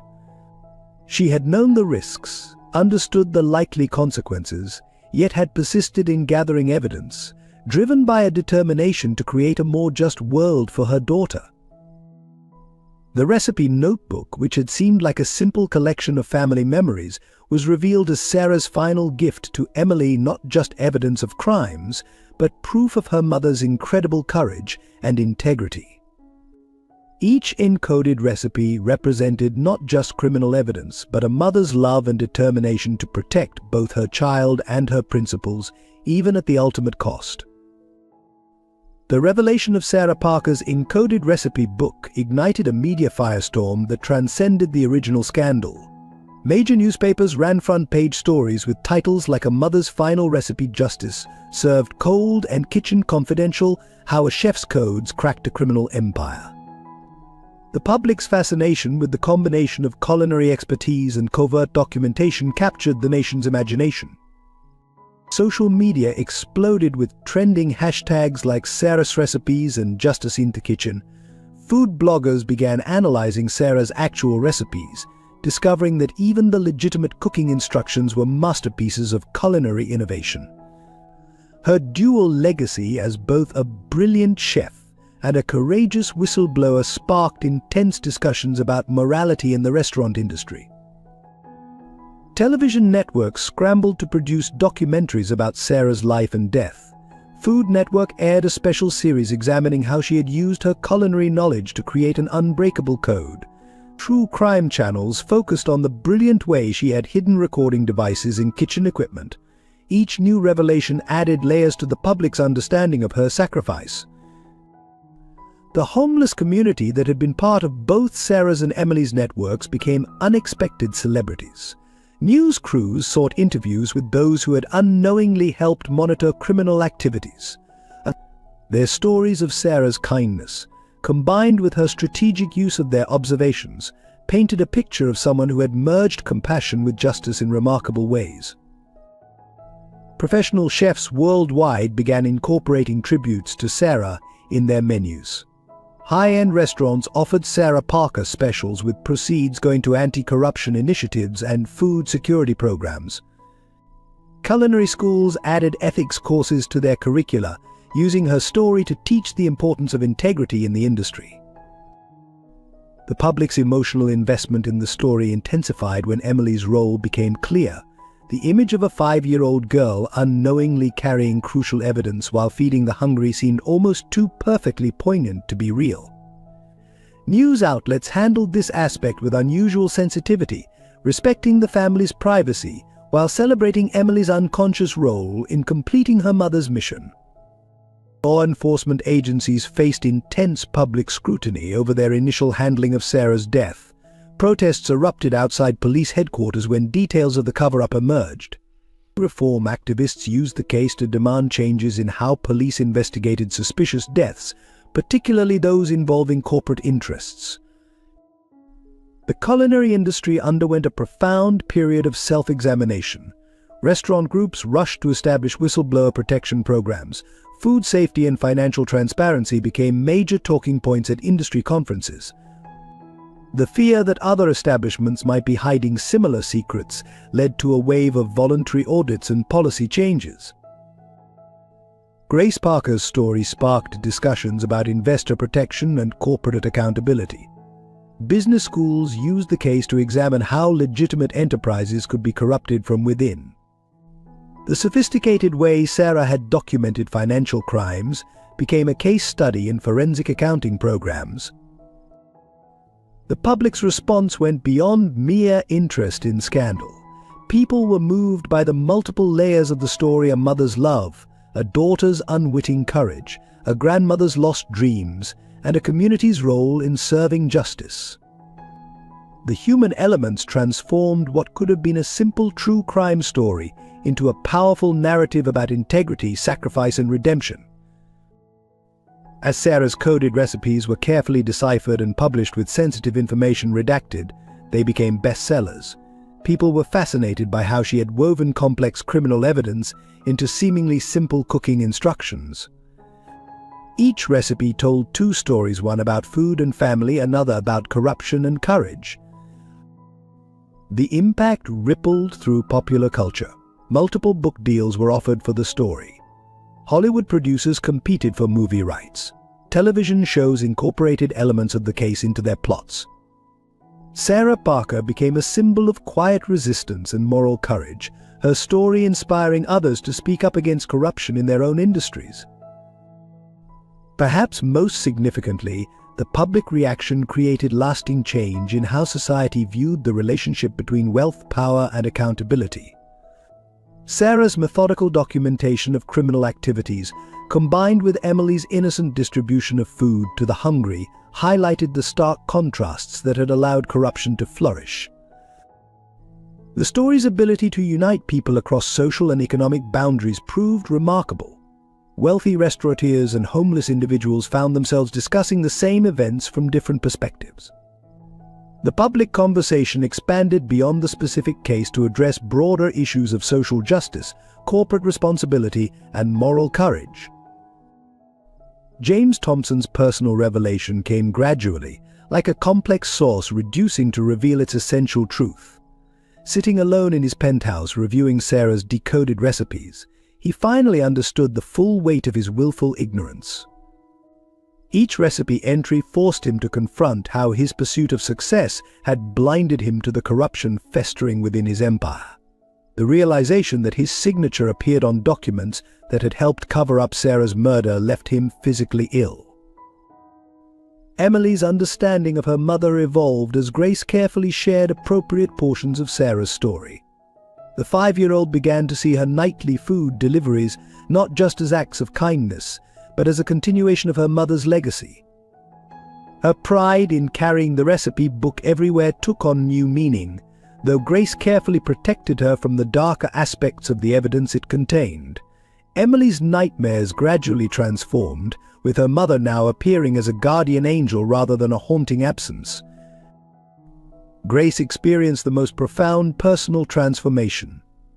Learning how methodically Sarah had worked to expose the theft of her investment while protecting Emily gave her renewed strength. Her daughter's courage helped her overcome the shame of having lost the family's financial security, replacing it with fierce pride. During her physical therapy sessions, Grace would recite Sarah's recipes from memory, drawing determination from each hidden message of resistance. Robert Wilson's guilt over his years of silence transformed into a dedication to preserving Sarah's legacy. He began working with culinary schools to develop ethics programs, sharing his first-hand experience of how silence enables corruption. His testimony about watching Sarah's investigation unfold, combined with his own detailed observations over the years, provided crucial context for prosecutors building cases against higher-level conspirators. The homeless community that had been part of Sarah's unofficial surveillance network discovered a new sense of purpose. Mr. Johnson, learning how his regular observations had contributed to Sarah's investigation, began training other veterans in security and observation techniques. MS. Rodriguez organized community watch programs, teaching others how to document and report suspicious activities safely. For the restaurant staff who had remained ignorant of the corruption, the revelations brought mixed emotions. Many struggled with guilt over not noticing the signs, while others felt betrayed by colleagues they had trusted. Those who had helped Emily now understood they had been part of a larger mission, though this knowledge brought both pride and renewed grief for Sarah's death. Michael Stewart, facing life imprisonment, experienced his own devastating revelation. Sarah's meticulous documentation stripped away his carefully constructed image, revealing him as a man who had sacrificed his genuine culinary talent for criminal gain. In custody, he would obsessively write his own recipes, perhaps trying to recapture the passion for food he had lost to greed. The elderly couple who had helped document financial discrepancies found validation in Sarah's encoded notes. Their own careful records had paralleled her investigation, though they hadn't known it at the time. Their expertise gained new respect as they helped investigators understand the complex financial aspects of the evidence. Emily's school teachers gained new insight into their quiet, determined student. The girl who carefully shared her lunch and helped struggling classmates now appeared as her mother's daughter in more ways than anyone had realized. Her academic performance improved as she began to understand that education had been important to her mother's ability to expose wrongdoing. James's journey to redemption began with these personal revelations. He started viewing his wealth not as a measure of success, but as a tool for restitution. The man who had once scorned charity as weakness now understood how his own moral weakness had enabled criminal exploitation of the vulnerable. Sarah's final recipe entry, a letter to Emily encoded in instructions for legacy soup, became a turning point for everyone involved. The simple love expressed in her words, combined with her unwavering determination to fight corruption, helped each person find their own path forward. Grace found strength in her daughter's courage, Emily found pride in continuing her mother's mission of feeding the hungry, and James found purpose in transforming his remaining resources toward justice.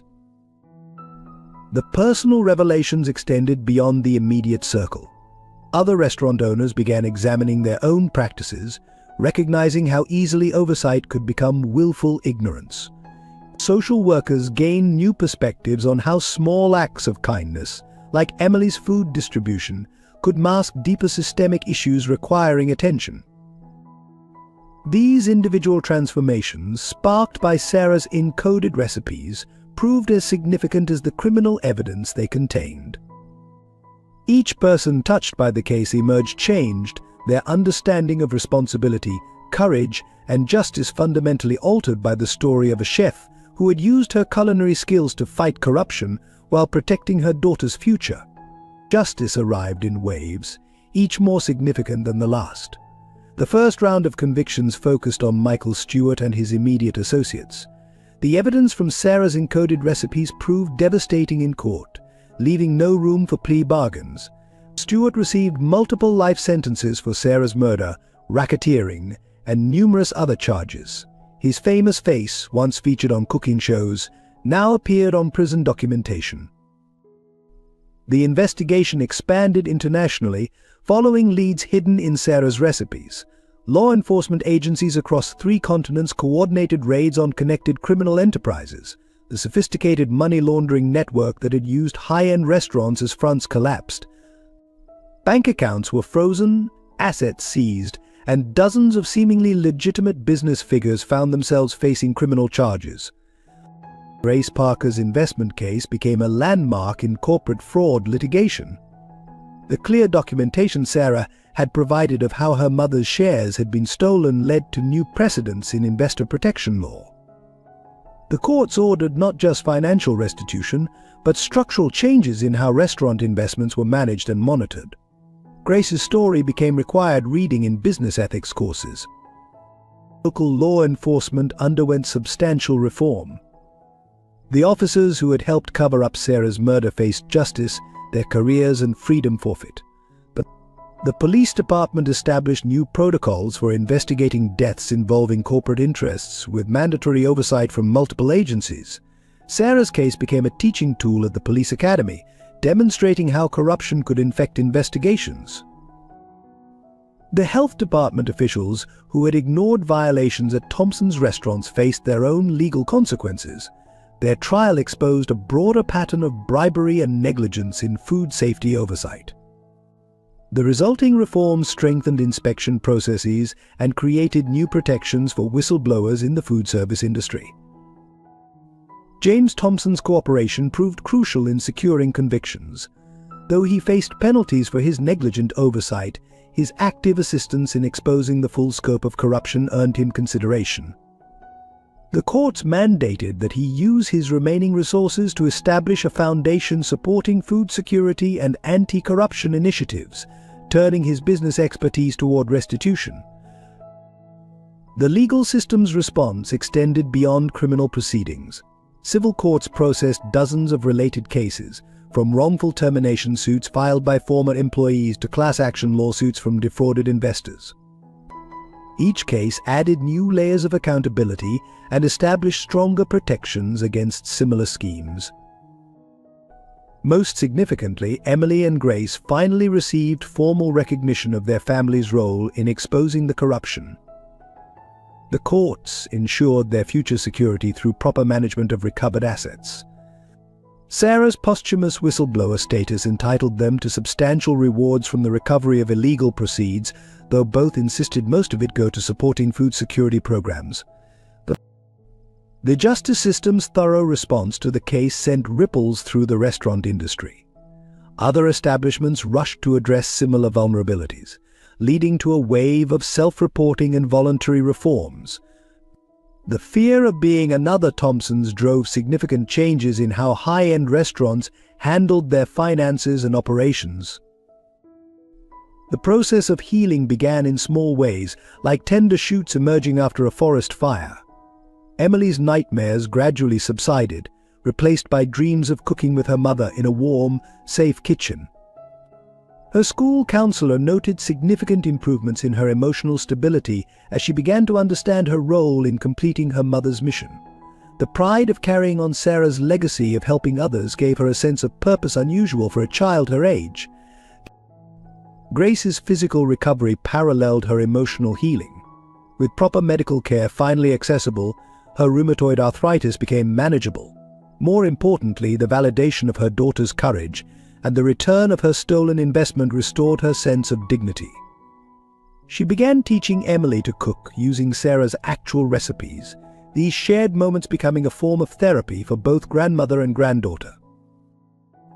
Robert Wilson found peace in mentoring young chefs, emphasizing ethics alongside culinary skills. His cooking classes for homeless youth, conducted in a community center kitchen, helped him process his guilt while creating positive change. The sound of laughter and sizzling pans replaced the haunting memories of Sarah's last days. His grandchildren became regular helpers in these classes, bridging the generation gap with flour-dusted hands. James Thompson's redemption came through active participation in rebuilding what his negligence had helped destroy. He worked alongside community organizations to establish food security programs, his business expertise now serving a greater purpose. The man who once dismissed poverty as laziness found himself learning from and working with the very people he had previously ignored. The homeless community that had supported Emily's mission experienced their own healing. Mr. Johnson secured permanent housing through a veterans program and began working as a security consultant. Ms. Rodriguez completed her nursing degree with support from a foundation established in Sarah's name. The elderly couple who had helped document the fraud became respected advisors on financial literacy programs for low-income families. Even the restaurant's former staff found ways to heal. Those who had remained silent out of fear now spoke openly about their experiences, helping others recognize and report corruption. The kitchen workers who had helped Emily created a cooperative catering business built on principles of transparency and community service. Their success proved that ethical business practices could thrive in the culinary world. Emily's school became a model for integrating emotional support with education. Her teachers developed programs helping children process trauma through creative expression and community service. The school's garden project, inspired by Emily's story, taught students about food security while providing fresh produce for local shelters. The healing extended to the broader community. Regular gatherings in the former restaurant space, now converted into a community kitchen, brought together people from all walks of life. Cooking classes, shared meals, and food distribution programs created new bonds between formerly divided social groups. The space that had once symbolized corruption became a center for healing and connection. These personal transformations, though less dramatic than the legal victories, proved equally important in creating lasting change. Each person touched by the scandal found their own path to recovery, often by helping others heal as well. The cycle of trauma began to break, replaced by a network of support and understanding that crossed social and economic boundaries. On the 5th anniversary of Sarah Parker's case resolution, the transformed Thompson's building hummed with activity. The former five-star restaurant had become Sarah's Kitchen, a revolutionary hybrid space combining a community food center, culinary school, and social justice hub. The elegant dining rooms now hosted free cooking classes for underprivileged youth, while the state-of-the-art kitchen served as a training facility for aspiring chefs from disadvantaged backgrounds. 10-year-old Emily, now thriving in school and following in her mother's culinary footsteps, spent afternoons teaching other children how to cook simple, nutritious meals. Her natural teaching ability and gentle patience reflected Sarah's spirit, while her innovative approaches to combining flavors suggested she had inherited her mother's culinary talent. Grace watched from her comfortable chair in the corner, her eyes bright with pride as she witnessed her granddaughter's growing confidence. James Thompson, transformed by years of genuine community service, worked alongside former homeless individuals in managing the center's operations. His business acumen, once used to build personal wealth, now ensured the sustainable operation of multiple food security programs. The man who had once avoided the back alley now regularly joined Emily in delivering meals to homebound elderly residents. The center's walls displayed Sarah's decoded recipes, each one accompanied by the story of how it had helped expose corruption while feeding the hungry. These installations served as both historical record and inspiration, reminding visitors that justice and compassion could flourish in unexpected ways. Culinary students studied not only cooking techniques but also the ethical principles Sarah had woven into her work. Robert Wilson, though retired from professional cooking, led weekly masterclasses where he shared both culinary wisdom and life lessons about integrity. His sessions always ended with preparing meals for local shelters, continuing the tradition of care that Sarah had begun. His grandchildren, now teenagers, worked alongside Emily in the youth cooking programs, creating a next generation of conscious culinary leaders. The community that had supported Emily's mission flourished. Mr. Johnson headed the center's security team, ensuring that the space remained safe and welcoming for all. MS Rodriguez coordinated health education programs alongside cooking classes. The elderly couple who had helped document the fraud now taught financial literacy alongside basic cooking skills, helping others avoid exploitation while learning to feed themselves well. Sarah's Kitchen became a model for similar centers across the country, demonstrating how combining food security with education and community building could create lasting social change. The foundation established from recovered assets supported the expansion of this model, while Emily's story inspired others to see how small acts of kindness could spark significant transformations. Most importantly, the center embodied the spirit of both mother and daughter Sarah's courage in fighting corruption and Emily's simple dedication to feeding the hungry. Each meal served, each student taught, each community connection forged represented a small victory over the greed and corruption they had fought to expose. The back alley, where Emily had once waited patiently for leftover food, became a thriving community garden, its produce used in cooking classes and meal programs. The security cameras that had once documented her solitary mission now captured stories of community, healing, and hope. The transformation was complete, from a symbol of excess and corruption to a beacon of justice and compassion. As evening fell on this anniversary day, Emily stood in the kitchen doorway, watching people gather for the community dinner. Her mother's recipe book, worn but precious, rested in her apron pocket, its pages now containing not only the evidence that had brought justice, but also the dreams of a new generation learning to use food as a force for good. The legacy of a mother's love and courage had blossomed into something far greater than anyone could have imagined. In a world where wealth often overshadows worth, Emily's story reminds us that the smallest hands can carry the heaviest burdens of justice. A 5-year-old girl collecting leftover food revealed more courage than those in suits and ties, while a mother's love encoded in recipes proved stronger than an empire built on greed. Through Sarah's sacrifice, Grace's dignity, and Emily's innocence, we learn that true power lies not in what we own, but in what we give. Each meal shared, each act of kindness, each stand against corruption ripples through time, changing lives in ways we may never know. Remember, when you see a child's kindness, you might be witnessing a hero's first steps. When you pass someone in need, you could be ignoring tomorrow's champion of justice. In the end, it's not our wealth that defines us, but the courage to do what's right when the world looks away. Sometimes the greatest revolutions start with a simple act of sharing food with those who hunger, not just for meals, but for justice, dignity, and hope. What small act of kindness will you choose today? If this story of justice, redemption, and compassion has touched your heart, please consider subscribing to support our team in bringing more powerful narratives to light. Share this video with friends and family who might find inspiration in Emily's journey. Your likes and comments mean the world to us. We'd love to hear your thoughts and emotions about this remarkable story of courage and change. Should we continue with part 2, exploring what happens next in Emily's inspiring journey? Your engagement helps us create more meaningful content that makes a difference. Thank you for being part of this storytelling community.